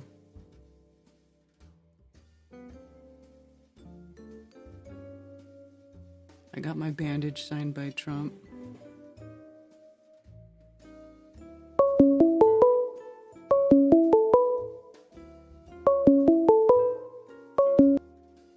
Thank you for calling Coffee Talk. You're on with Karen B. Hey, Karen B. It's Tony Coriolis. Hey, what's up, Tony? Hey, I got two little things that I wanted to bring up to you. So when I first brought up the flat Earth coin, do you remember when you showed me all your other kind of flat Earth coins that you had? Uh-huh. Yeah, so sorry to request something of you in a time where you're very busy. So if you want to do this at a later date, no problem. But I said you had that one coin that had the Chinese New Year animals all around the border of it. If you happen to find that coin or anything, could you put up a couple pictures of it in the Rebellion chat? Sure. Yeah. I just wanted to see that. I've been trying to go back and find what episode that was, but, it's so hard to do that. Yeah, I know, because they're so random. The stuff Yeah. they talk about. Mm-hmm. And then the second thing that I had, we were over in the Jaren VIP chat, and then, we were talking about water being dielectric, as we talked about when I asked you about if you put your feet in the pool, are you grounding? And you said, probably not, because water is dielectric, and that all checked out. And then Andrew B., the trivia guy, Andrew B., yeah? Mm-hmm. Yeah, so he's like an electrician, and then he chimed in with the little fact that most pools, like almost all pools, are grounded. Because they have lights in them and stuff, and they do use electricity, but they ground the pools. So then, I don't know, I guess he was what I'm taking from that is he was kind of saying it's the backyard pool, being that they do ground them, and there's like a grid type of grounding thing underneath them. I don't know, I should have asked him yesterday. He was on that Rico's tinfoil sombrero. I should have just asked him, but What do you think? Do you think that if they do ground the pool, then maybe pool water could be grounding? Or, it still is dielectric, so I'm not too sure. What do you think? I don't know. That's a good question. Yeah, I don't know.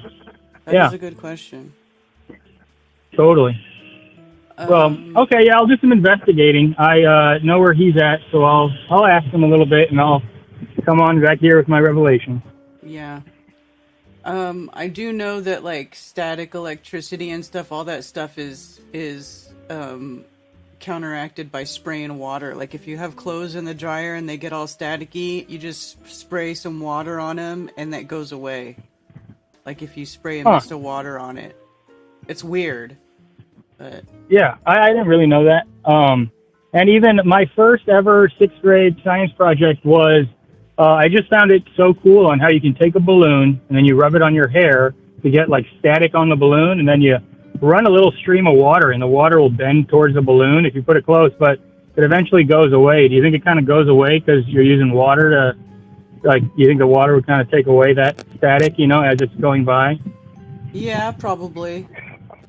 Yeah. Huh. Okay, interesting stuff. I'm out here on my ball fields, just figured I'd call in and be kind of quick.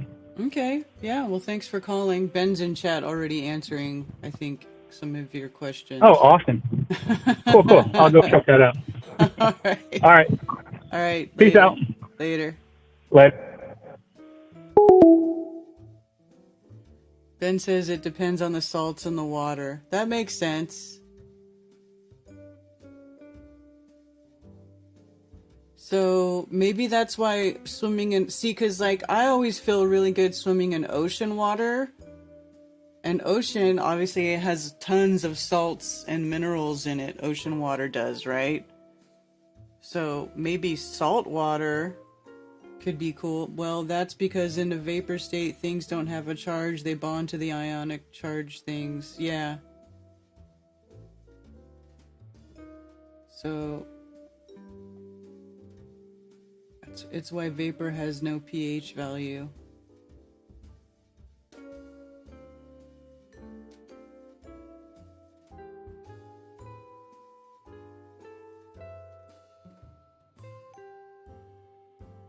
Yeah, that makes sense. I know that there's for me anyway, there's a distinct difference between swimming in ocean water and like lake water or river water or water that isn't salty.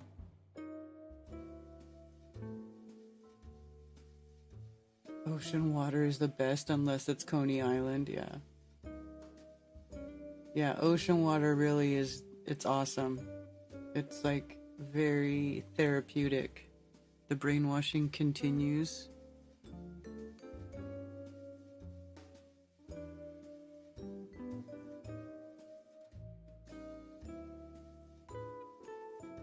The pool at your apartment complex is a saltwater pool. That's nice. If I was going to have a pool, I would want to have a saltwater pool. What script are we living out? That's a good question. What script is being written out for people? Because if there's one thing I've learned over the last decade, you know, it's that people are easily led. Okay, first of all, the majority of people want to be led. They don't want to think for themselves. They don't want to have to make big decisions. So the majority of people actually prefer to be led by somebody else.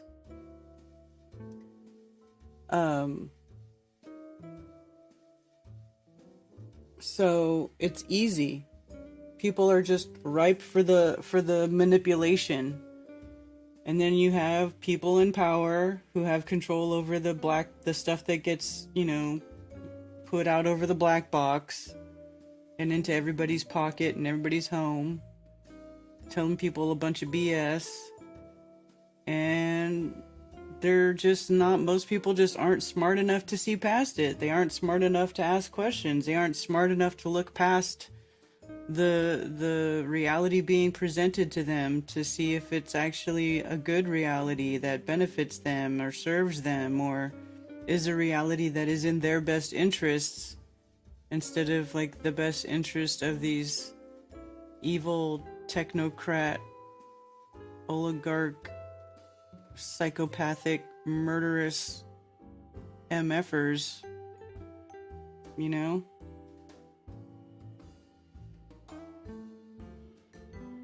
Is the river at the swimming camp, at the music camp, swimmable? Well, they say they don't want people swimming in the river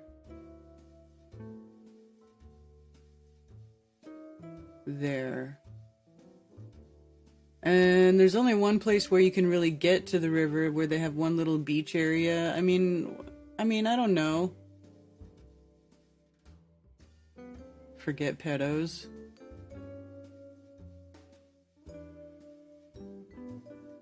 Well, they're all pedos too, you know? They're just evil, a bunch of evil, twisted MFers who don't respect life. They don't respect the creation. They want to replace themselves. They want to replace the real creator with themselves as the supreme being. That's a good question, Nathan. Yeah. I think there are gators. No, there's no gators. There's no gators around here, but there are snapping turtles. There's no gators, but there are snapping turtles.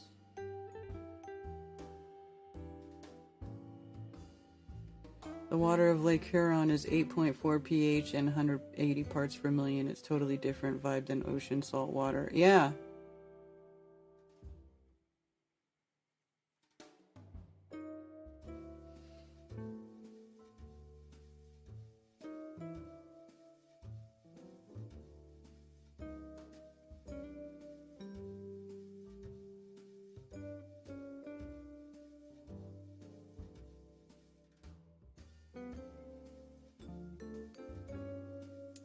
Hi, Rose. Good morning, Rose. They're not human.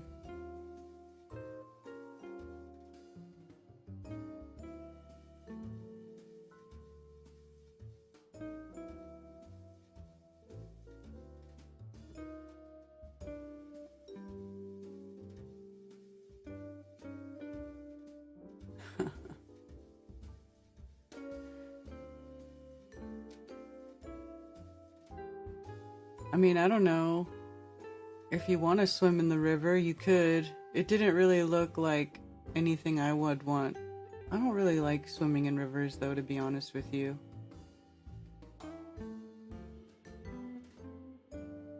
Mostly because I don't like being in a river with snapping turtles.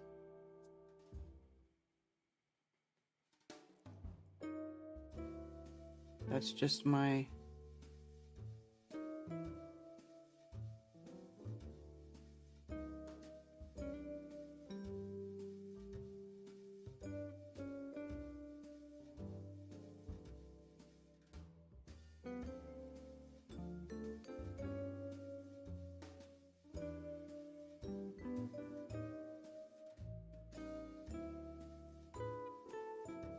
What are you guys talking about?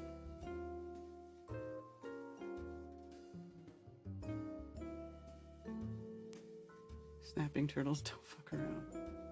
I don't know. Zach says he's not worried about snapping turtles. They freak me out, though. Those things look like they'll take your finger off.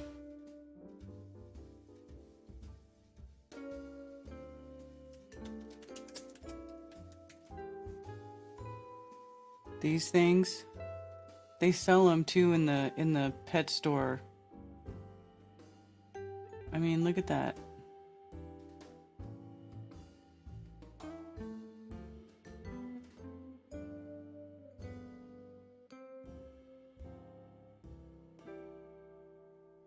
They got claws.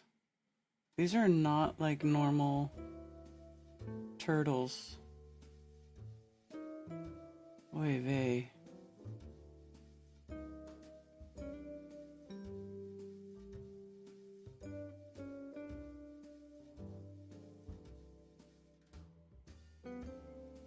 See, so we've got snapping turtles, but we don't have any alligators.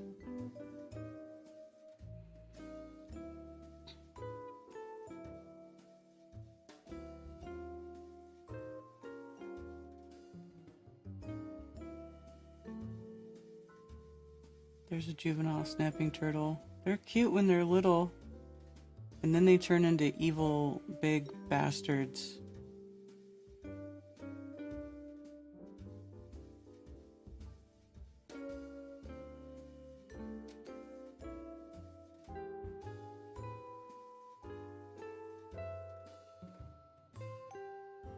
Has claws as sharp as those of bears and cannot be trimmed as can dog claws. The turtle uses its paws like a bear for hunting and slicing food while biting it. Despite this, snapping turtle cannot use its claws for either attacking or eating, but only aids for digging and gripping.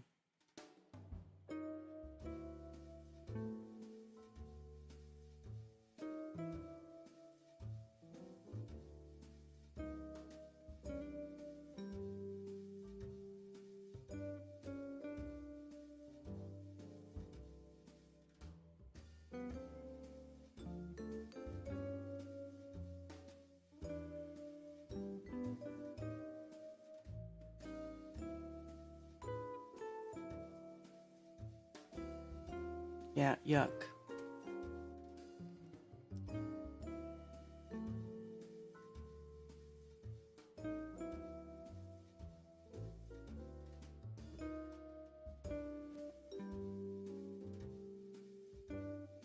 About a real river? Yeah, in the mountains they have nice rivers.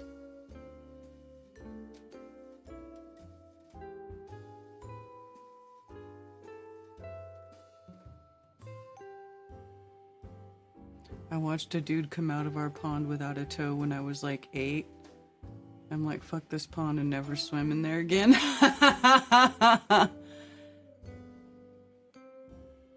Dude in a semi hit a snapper and his rig went down. Dude, that's crazy. What is that, Lowry? Ready?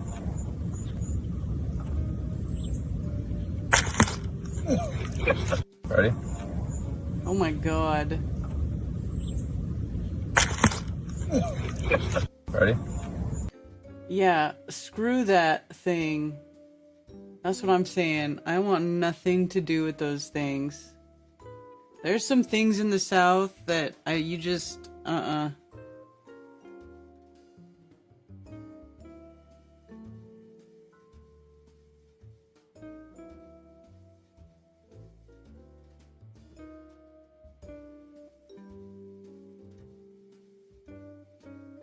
See, some people, you guys, some of you been here, been bit by one of them things. Yeah. So those things live around here. So, you know, you won't catch me swimming in the rivers. I don't know, you know, there's other type of turtles too. We got other type of turtles in, let's see.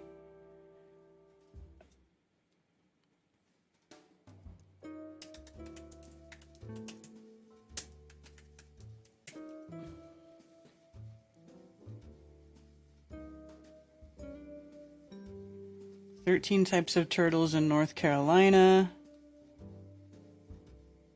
Chicken turtle. That's called a chicken turtle? I thought those were like aquatic turtles. Semi-aquatic turtles. Yeah, I've seen those though, like out basking on rocks. Spotted turtle. I've never seen a spotted turtle. Loggerhead sea turtle. I don't live on the coast. Another sea turtle. Diamondback terrapin.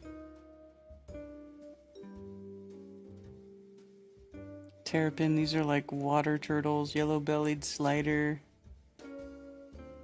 Spiny soft shell.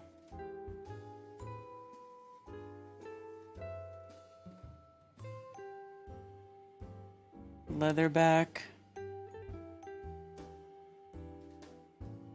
Eastern musk turtle. Painted turtle. Bog turtle. Why doesn't it talk about the snapping turtle? Those are definitely here.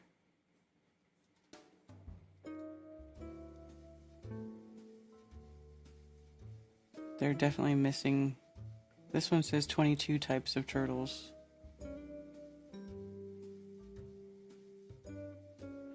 Box turtle is North Carolina's state reptile. Box turtles are the ones that I find on my property all the time.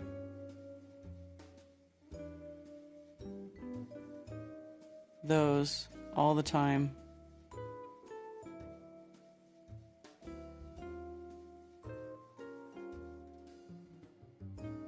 $120 to $400.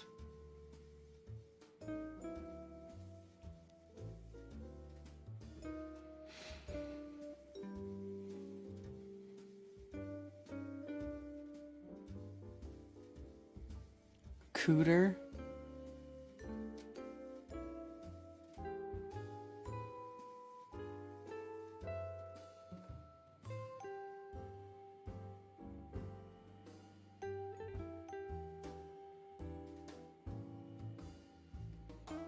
Cooter is a really funny name for a turtle.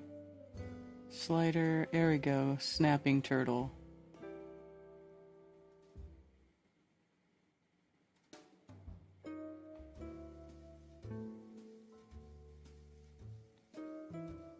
And they sell them for pets.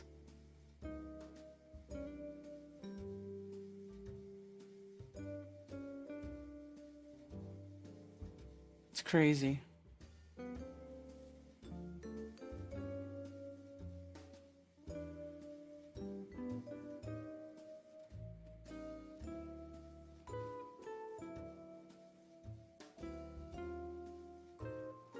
Do they have boat rentals?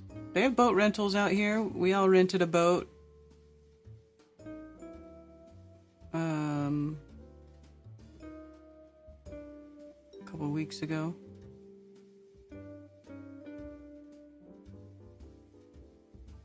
Bowls of water. How do snapping turtles work on a globe? Don't touch the bottom and you're okay.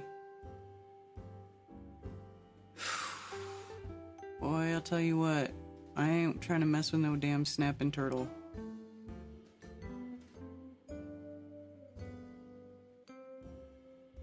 I'll swim in the ocean, but I don't want to swim with...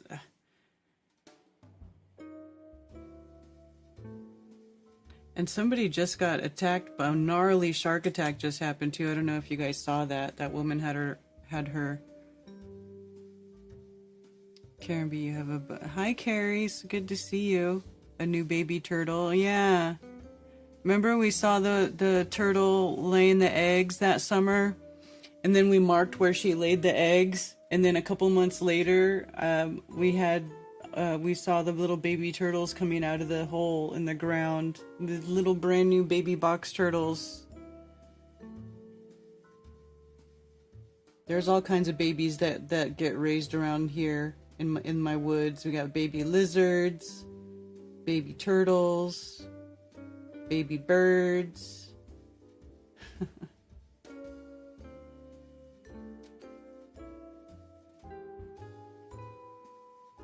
Viruses, worms, pork, turtle, sharks, cancer from the sun.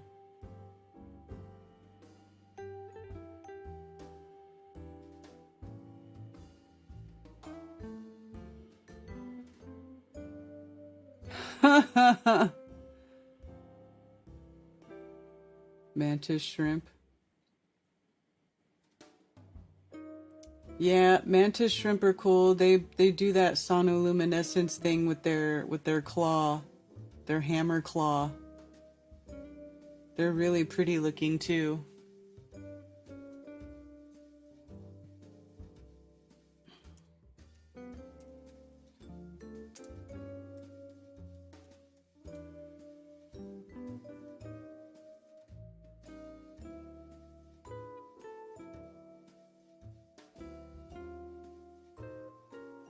So cool looking.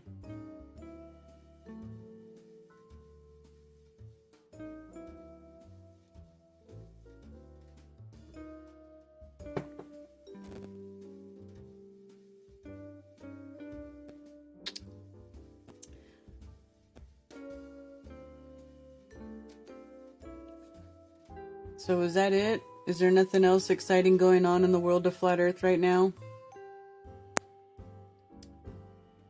Do you guys think the final experiment is going to happen? Do you think anybody's going to go to Antarctica?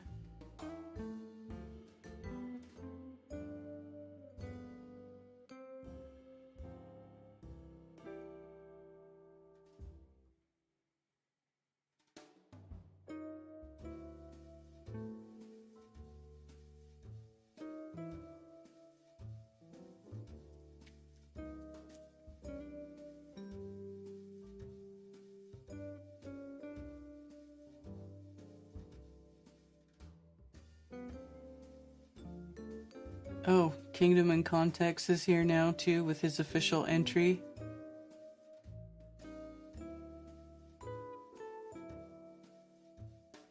Because it used to just be Jeranism, remember?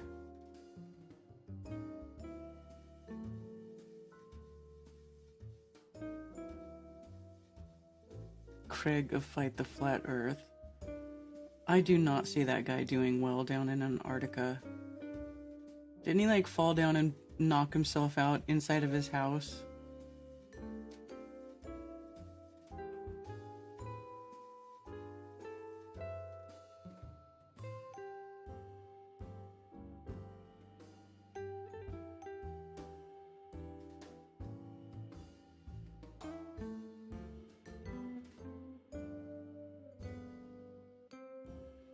We will be at Union Glacier Camp.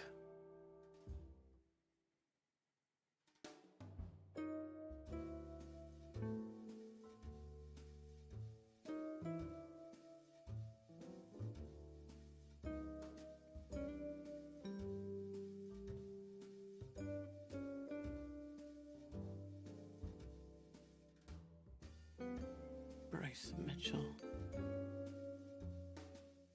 Eric Dubé. I mean, why did you pick some of these people? Some of these people don't even do anything. Like Flat Earth Millionaire? What does that guy even fucking do?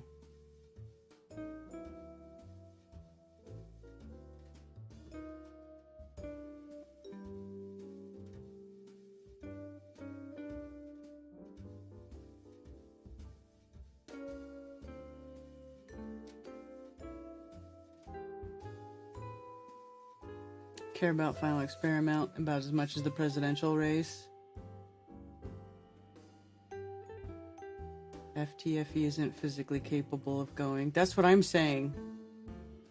I don't think he's even physically capable of going.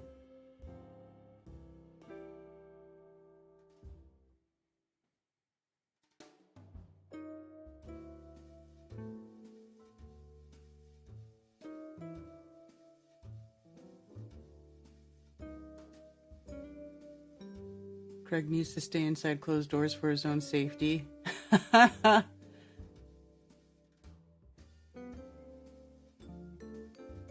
Long distance photography is enough. Hey, listen, man. I agree. You should have got an invite. They never want to. It's a sausage fest. I don't get invited to stuff. It's all the dudes, the dude club. The dude bro club. You know? Like, it doesn't matter if you, how long you've been in Flat Earth. It doesn't matter what you've done. You know, how much you've shown that you know, or what. None of that bullshit matters. Do you have a penis? Alright. Bro! You're in the club.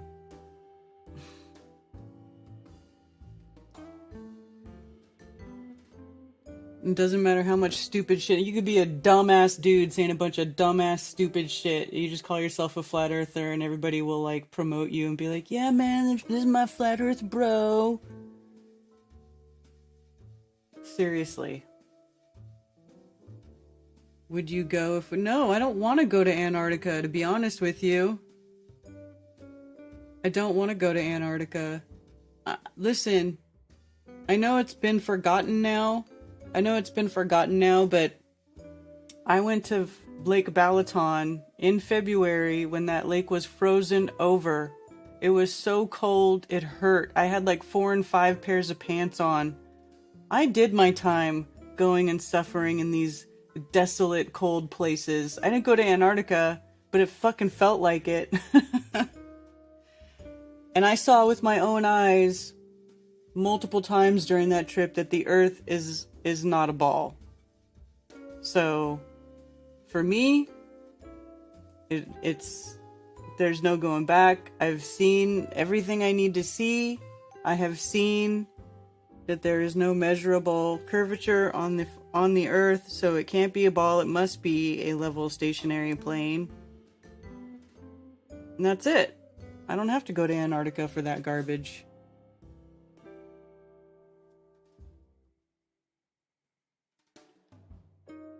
Art of War was written by Jesuits.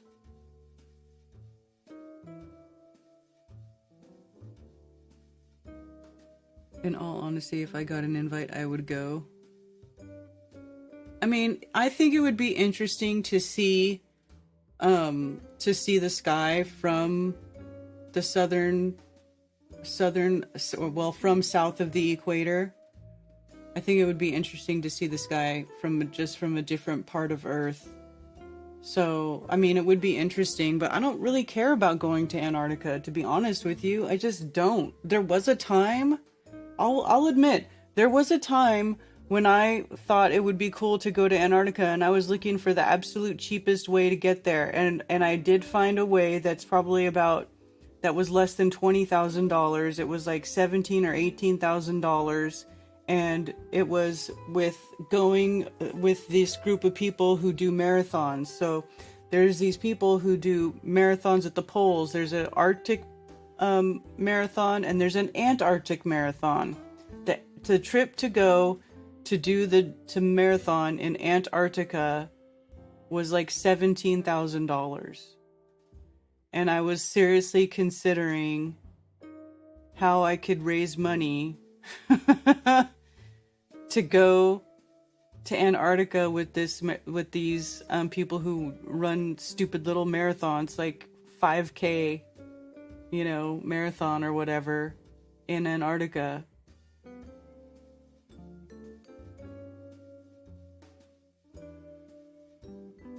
You're just pandering to bar-raising Globers. Exactly. It would be worth going if you had no government. Well, I don't even care about having government chaperones or, because, I mean, I don't know what's out there. What if you risk your life going to a place like that too? That's the other thing. Like, you risk your life just by going to that part of the world. And I have children, they're, I would like to see them become adults. I don't have any desire to do anything that even remotely is like life risking at this point in time.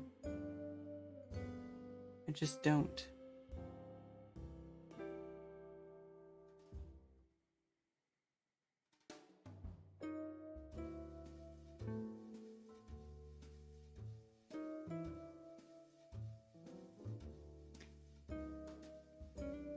Yeah,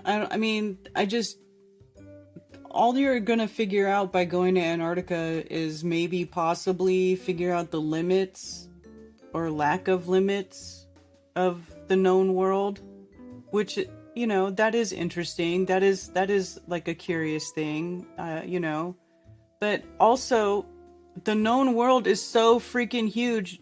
None of you are going to see the whole entire known world before you die. Nobody. I don't know anybody who's seen the entire known world, whether or not they're irrelevant. If they're hiding a continent or an island somewhere, which is entirely possible, it's irrelevant. You're never going to see the entire known world in your lifetime. Like, it's a big place. It's big and it's little at the same time, if that makes sense. So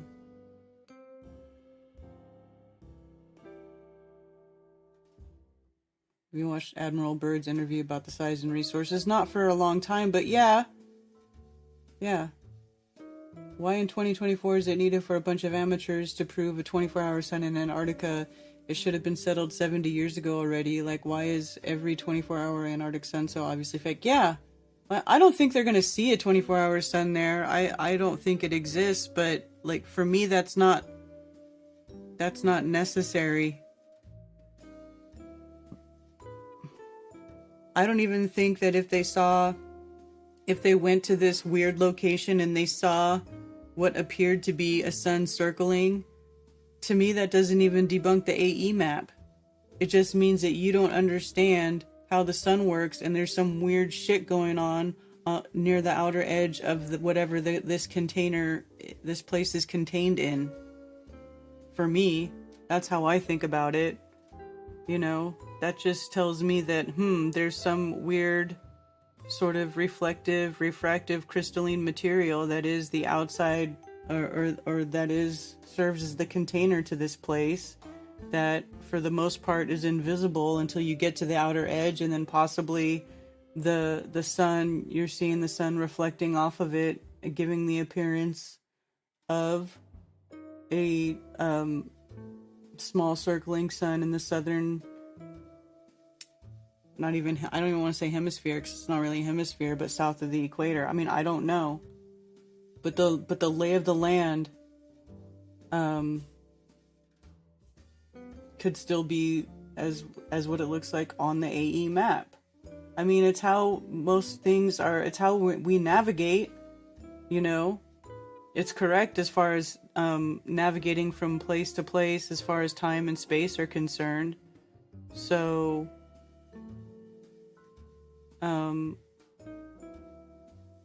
I don't think that I don't even think it would debunk the AE map.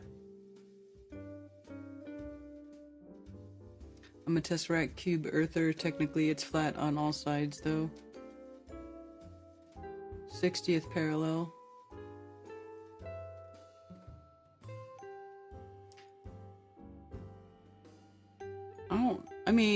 Okay, irrelevant is probably the wrong word, but I just don't think it's necessary to prove that the Earth is not a globe.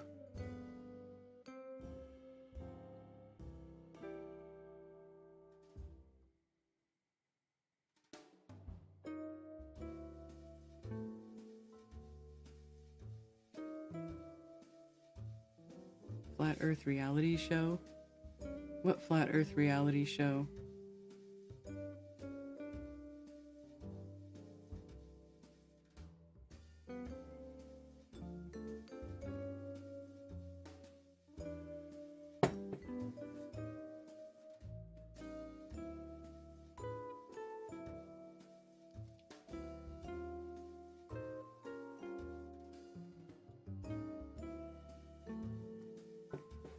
Electric Realm. Yeah, man. We just don't know what the outside of this place looks like. So, that's what I've already said this multiple times. Going to Antarctica, they would, at the very least, probably be able to collect some data. I like data. I like to look at data and sort of incorporate it into, everything else that we have observed and looked at, and kind of just chew on it and think about it and meditate on it and see how it plays into the whole scheme of things, how this place works.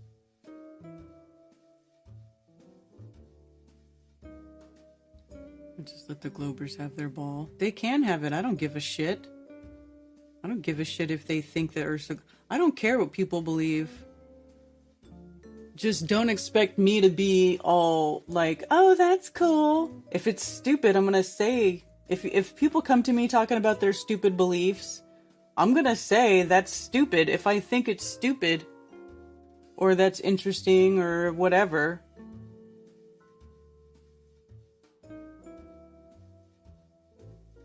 But if you want to believe some ridiculous shit, go ahead and believe some ridiculous shit. If you want to believe all mountains are melted brick buildings, go right ahead. Just stay the fuck away from me. The AE map is correct in that you will find the sun at high noon at the points indicated in the map, and of course the correct angle to Polaris. Distortion due to sun speed not appearing equal in tropics. Well, that's also too because we also make it in a perfect circle, and it's probably more like a ellipse or an egg shape rather than a perfect circle, because nature is not really typically something that manifests itself in perfect, absolutely perfect shapes, although it does happen. It's usually at a very small scale. Like, ask anybody who is into gems, collecting gems, mining gems, those shiny little rocks that we all find so valuable. You're much more likely to find a rock that is absolutely perfect or has, the least amount of imperfections in a small specimen rather than a large one. Like, you can get large crystals, but they're not going to be the chances of a crystal that's large and also being, optically perfect or optically clear or not having any inclusions or anything like that is extremely rare. You're going to find your most perfect specimens are going to be small. They're going to be on a smaller scale.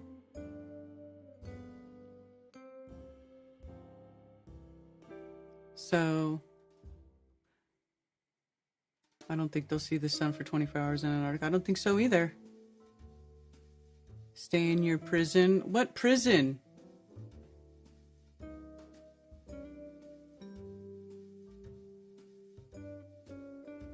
I just don't need to leave my local area to prove anything to myself. Exactly, I agree with that. Not to be held in our circle. Okay, Phil Henry, if you want to go to crazy ass, cold ass desolate Antarctica to feel free, I mean, go for it, man. I don't feel like I'm in a prison, because I can walk outside of my house, I can go in the woods, I can go listen to birds sing, I can go lay out in the sunshine, I can get in my car, I can go drive to the beach, and I can go put my feet in the ocean water.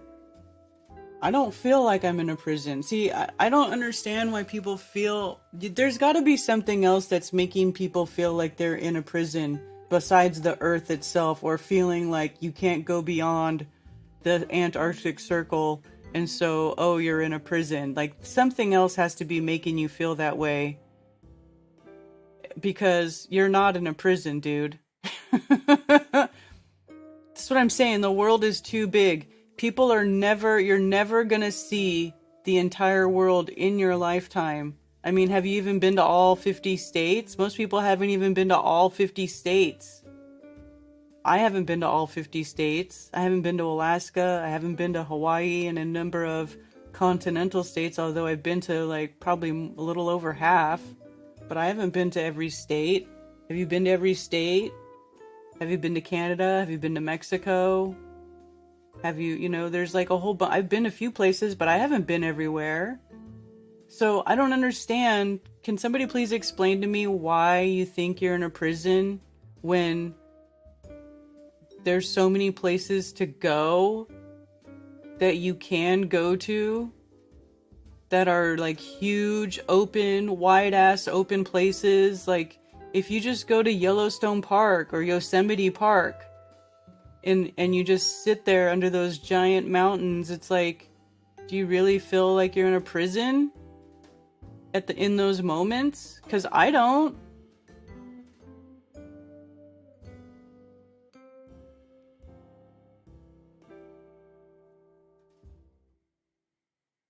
Want to go opal mining?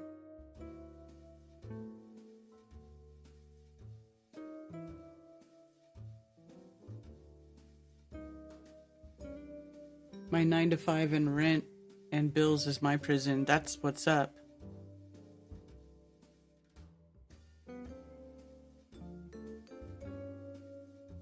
I like that people have different beliefs. I agree.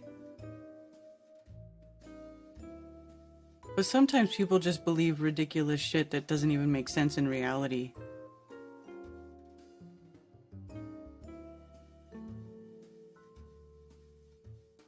Leave Canada out of this, they aren't real.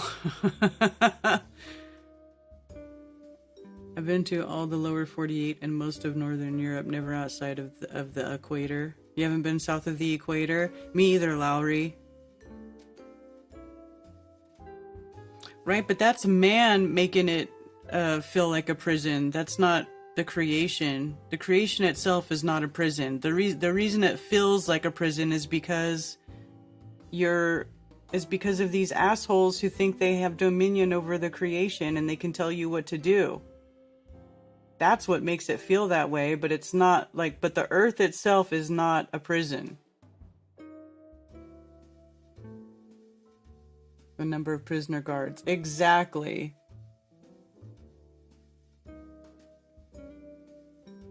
There's chatter that the magnetic black rock at the North Pole is 60,000 feet tall. Thought that was interesting. Well, actually, Lowry, and I've talked about this before, if you read... I never made a video. I should make a video about this. But the map at the center of the North Pole, right? Those old Mercator North Pole maps. It talks about there being black rocks at the center. Let's see if I can find it right now.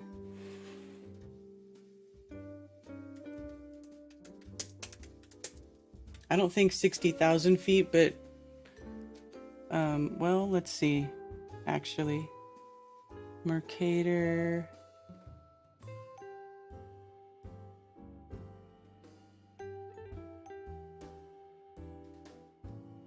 Okay, so right here.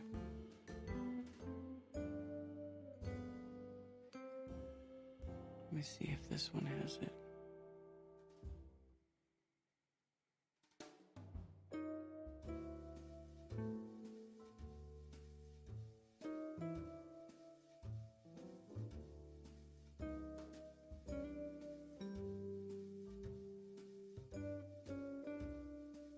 one looks different.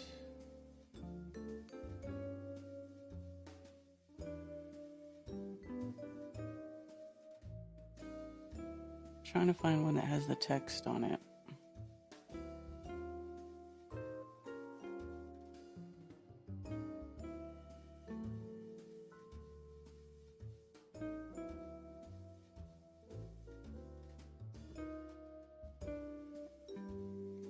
It's weird how some of these have different.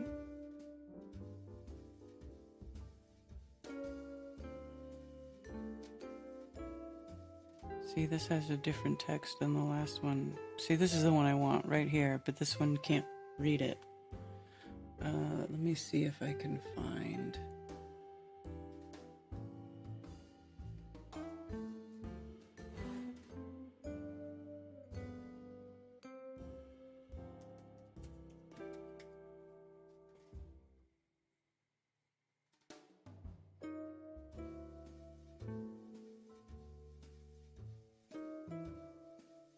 Here we go. Just open it right here. I have it. I has it. I'm gonna put this over here. Okay. So right here, Oceanus 19, Ostis inter has insulas. Okay, so it talks basically in some form of Latin here, right? Now, this is talking about it's got 19 openings that go from the center to the ocean. And if you go look around here, look. 1, 2, 3, 4, 5, 6, 7, 8, 9, 10, 11, 12, 13, 14, 15. Did I miss some?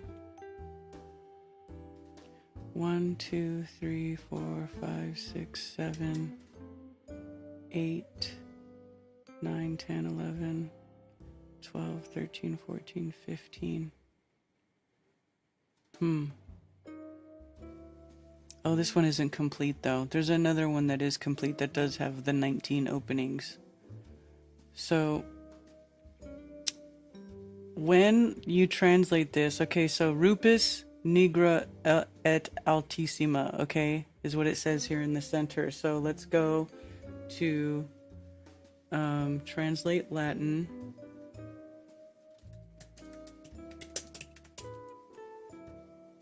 See if I can pull this up for you guys. Okay, so Rupus negris L altissima. Oops.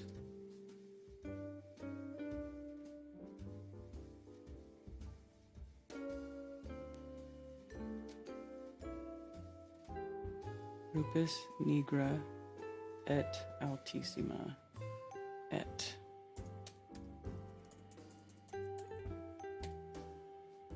Black and high cliffs. Okay.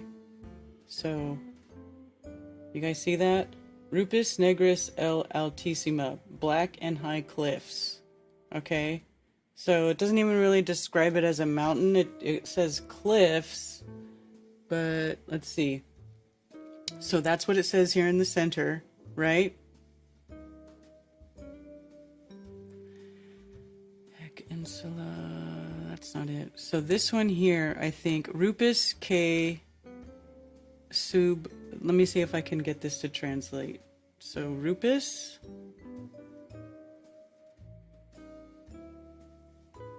QUE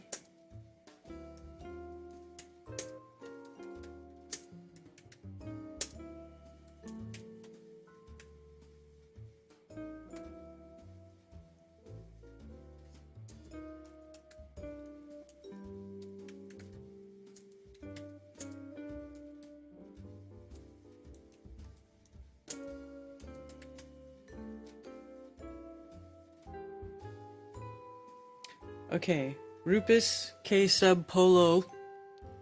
Okay, this is the text it says here. The rock under the pole is about 33 leagues in circumference. So it doesn't really say how tall it is. So 33 leagues. Okay, so how long is a league? How long is a league? Right?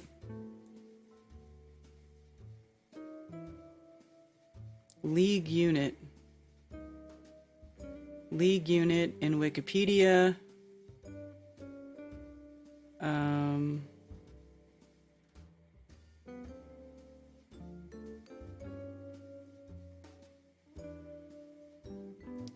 For comparison on the different links for a league in different countries and at different times in history, it is given a table below. Miles are also included in this list because of the linkage between the two units.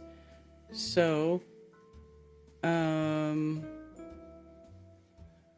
so here's the time period for when that particular league was used, right? So if you go and you look at the Photoshop or at the map, this map is from, does it have a year on here?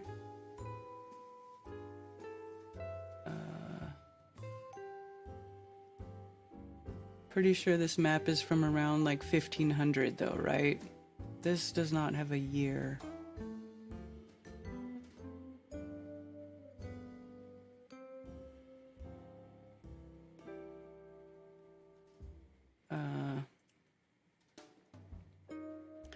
But I do think this is from around 1500, so let's see. Mercator.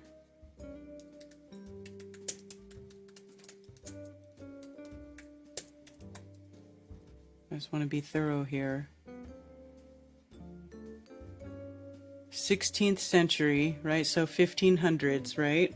Between the 15 and 1600s. 1606, okay? So leagues in 1606, so between 1592 to 1959, is a statute mile. So a league is equal to a modern imperial mile. Over the course of time, a length of a yard changed several times. Consequently, so did the English imperial mile. The statute mile was introduced in 1592 during the reign of Queen Elizabeth. And so that statute mile is the current mile that is used today. So if you, which is another reason why I think 33 is an occult number, right? So 33, and then we go to, so here it talks about the circuiter, right? The circumference of the great pole.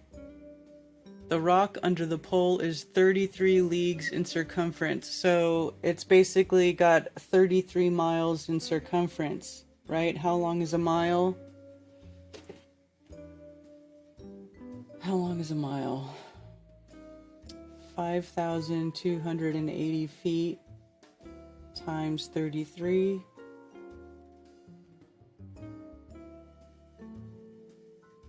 5,280 times 33 is 174,000 feet.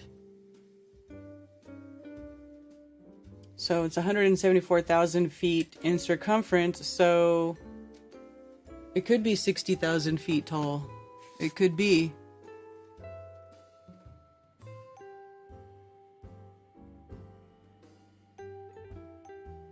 By a long shot.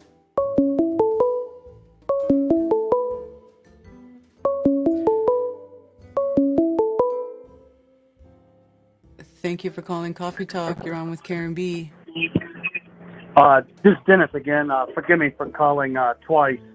I just wanted to say a mile is 5,260 feet, if I'm not mistaken. Is it? I use 2,080. And if that's Mercator's Arctic chart that you're using, that's an insert from his world map of the year 1569. So that map would have been published in the year 1569, which means it's approximately 18 years before Urbano Monti's Italian world map of 1587. I think that's the one you examined on Globebusters technical show about a month ago, maybe. Mm-hmm. The Italian world map that's similar to the A.E. Gleason flat Earth map. Anyway, yeah, that was so. This Mercator's Arctic chart. It's from 1569. Just for whatever. I don't know about the leagues in that time, but I looked it up just now. Leagues, and it said 33 leagues would be 99 miles. I don't know if that's accurate for that time, though. But That'd what be kind like of about, league, though? Because there's different leagues. That's the thing. Okay. You know more about that part than I do. But just, yeah, you're obviously interested in the Arctic there. I'd be interested to get an English translation of the Urbano Montes map from 1587. It's online in great detail, and it's Italian, which is close to Spanish, so it probably would not be very.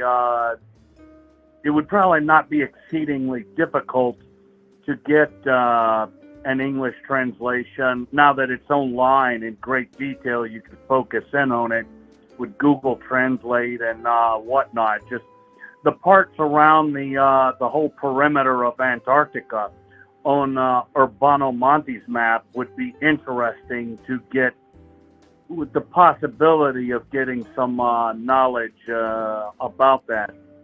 And I do know a similar map that was in the late 1500s, Urbano Monte, and also this Mercator's map that you're looking at. After some of these voyages of discovery post-Magellan were made.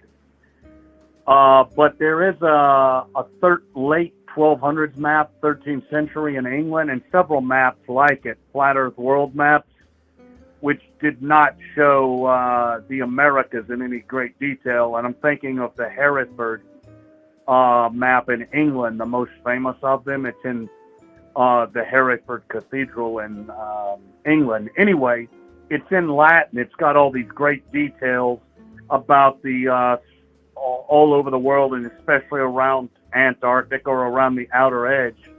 But there's a book out. It's expensive, but it's got a detailed English translations of everything on the whole map already. From the 1200s, and that would be similar to Urbano Montes map. Just to have them both. I don't think it's online, the Hereford map, but I do know there's an out of print expensive book was it was translated, the whole map, into a book form. I don't know, around 2001 or so.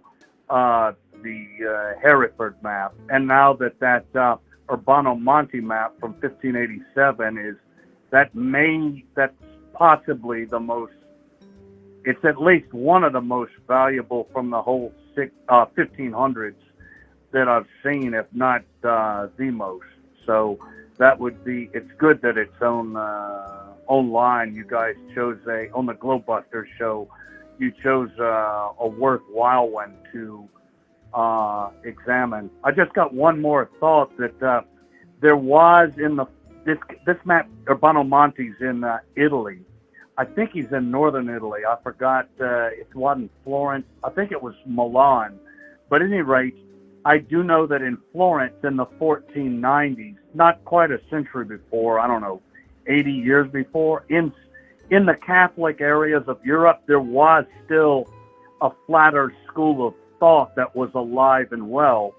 And there was I think it was in 1496, there was a flat Earth book published in Latin by Zaccaria Lelio. It's online, and it's got it's not as detailed and elegant as Urbano Monte's map a few decades later, but it gives, if Urbano Monte, if we can confirm that he was flat Earth, and we know not like Gerard Mercator, who we know was globularist, spiricist. But if we can confirm that Urbano Monti was flat earther, it would be a continuation of this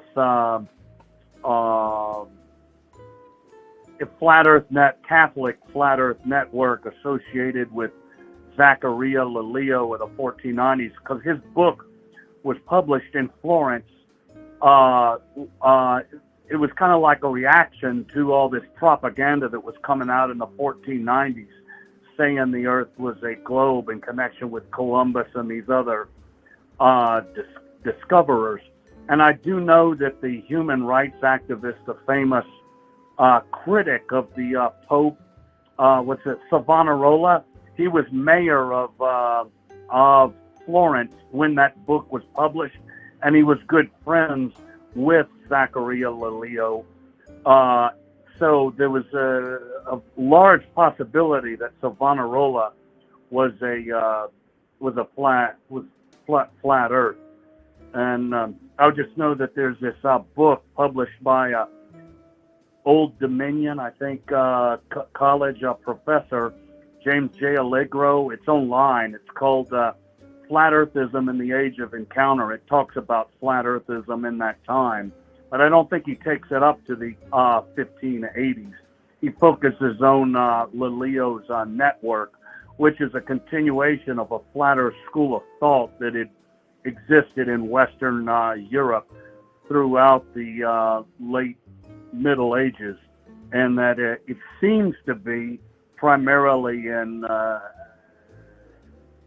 Catholic or Southern Europe areas like Spain and Italy, because the Protestant Reformation, which was mostly successful in Northern Europe, it was not very kind to traditional cosmography, and it was hostile to flat earthism. But anyway, that's all I got. It's just nice to piece together the continuity of flat earthism in that time, especially in the 1500s, to see how it could have been survived and benefited from the new knowledge that was gained. Anyway, that's all I got. All right. Cool, Dennis. All right. We'll see you. All right. Take care.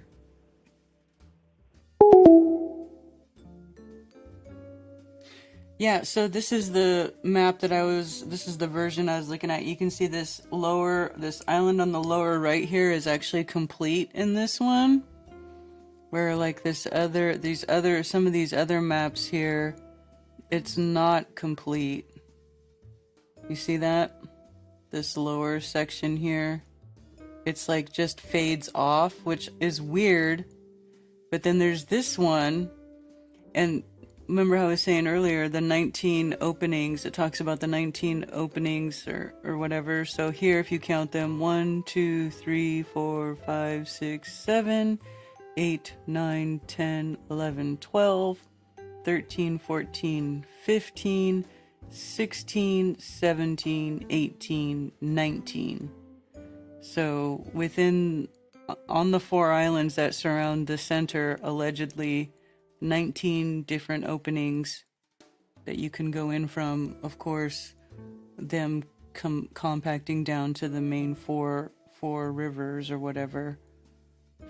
4 main, I don't know what you would call them, I guess. Rivers.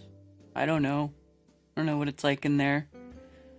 So, and then the Black Rock under the pole, it says the Black Rock under the pole is 33 leagues in circumference. Now, it could be 60,000 feet tall, and it could just be that most of the height of the rock is underwater instead of above water, which would make sense to me. Right?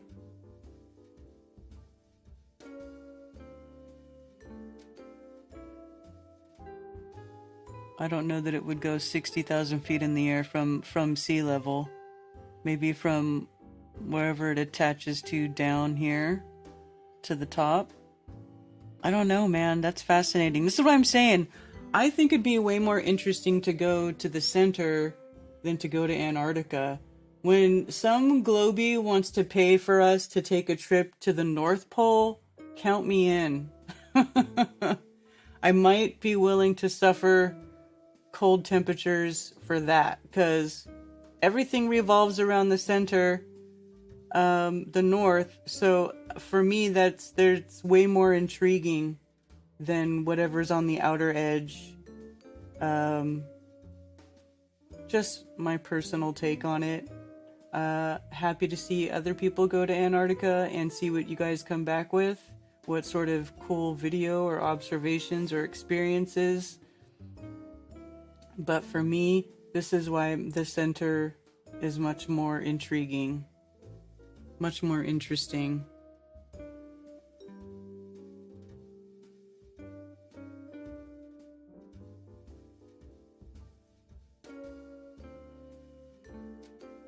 Lord of the Cycles.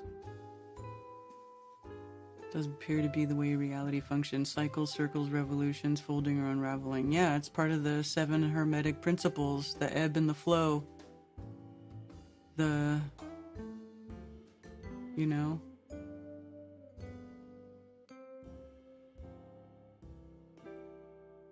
Anybody think that's where tides come from? No, Lowry, I don't.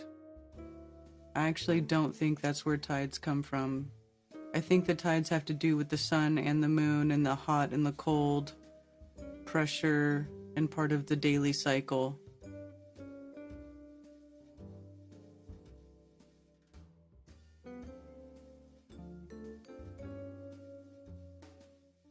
Inspiring, spiraling. All a mystery. Yeah, man. The center is way closer. It's certainly closer to us. You know? I mean, look at the population of Earth, too. Most of the population lives closer to the center than it does to the outside. You know? The center of everything is also the color green. Right? The middle chakra is the heart chakra. The heart chakra is green. Green is the color of life. You know, most of nature is green. Heart is an anagram for earth. You know, it all makes sense. All right, you guys, I think I'm going to wrap it up. I do appreciate you guys joining me for another episode of Coffee Talk. A little mellow Monday morning chit chat. And I hope you all have a wonderful rest of your week, and join us for Thursday nights on Glowbusters for Glowbusters Tech. I will be updating my information for Flatoberfest, so I do apologize that I am kind of taking a long time with that. I don't really have an excuse other than I just have a lot to do, and I'm trying to get caught up. So for those of you who don't know, and if you're here, you probably do, Flatoberfest is a flat earth festival that we will be having September 27th through the 29th in Spartanburg, South Carolina. You can camp or you can not camp. It is not necessary to camp to attend Flatoberfest. It is an outdoor venue, but it is not necessary for you to camp. You can, in fact, rent a hotel room or an Airbnb or whatever you would prefer if you do not want to camp on site. And some people are, and some people are not. So, I hope to see you all there. You can go to flatearthfestivals.com for more details. Anything else?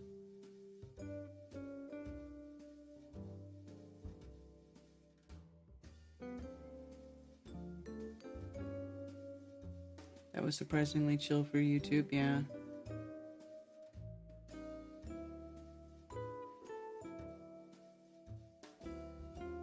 Alright, you guys. Thank you for being here. Appreciate you all staying subscribed to my channel even after I stopped doing Strange World. I sure lost a lot of subscribers after that, boy, I'll tell you what. But whatever. They all sucked anyway, and they can all eat a bowl of dick. You guys are the best. It's all about quality, not quantity. Alright, I will see you all next time. Have a wonderful day. And for those who wish to send me stuff through snail mail, you can send it to P.O. Box 10, Earl, North Carolina, 28038. There are also links below for Flat Earth merch, and you can send me donations. And I do appreciate all the support. Sincerely, thank you very much. Also, please go to flatearthfestivals.com for all information about upcoming Flatoberfest and Flat Earth-friendly local meetups. If you are organizing a local Flat Earth meetup, email me at flatearthfestivals@protonmail.com with your meetup information to have it listed on the website for free. For everything else, you can email me at karenbfe@protonmail.com. Thank you for being here.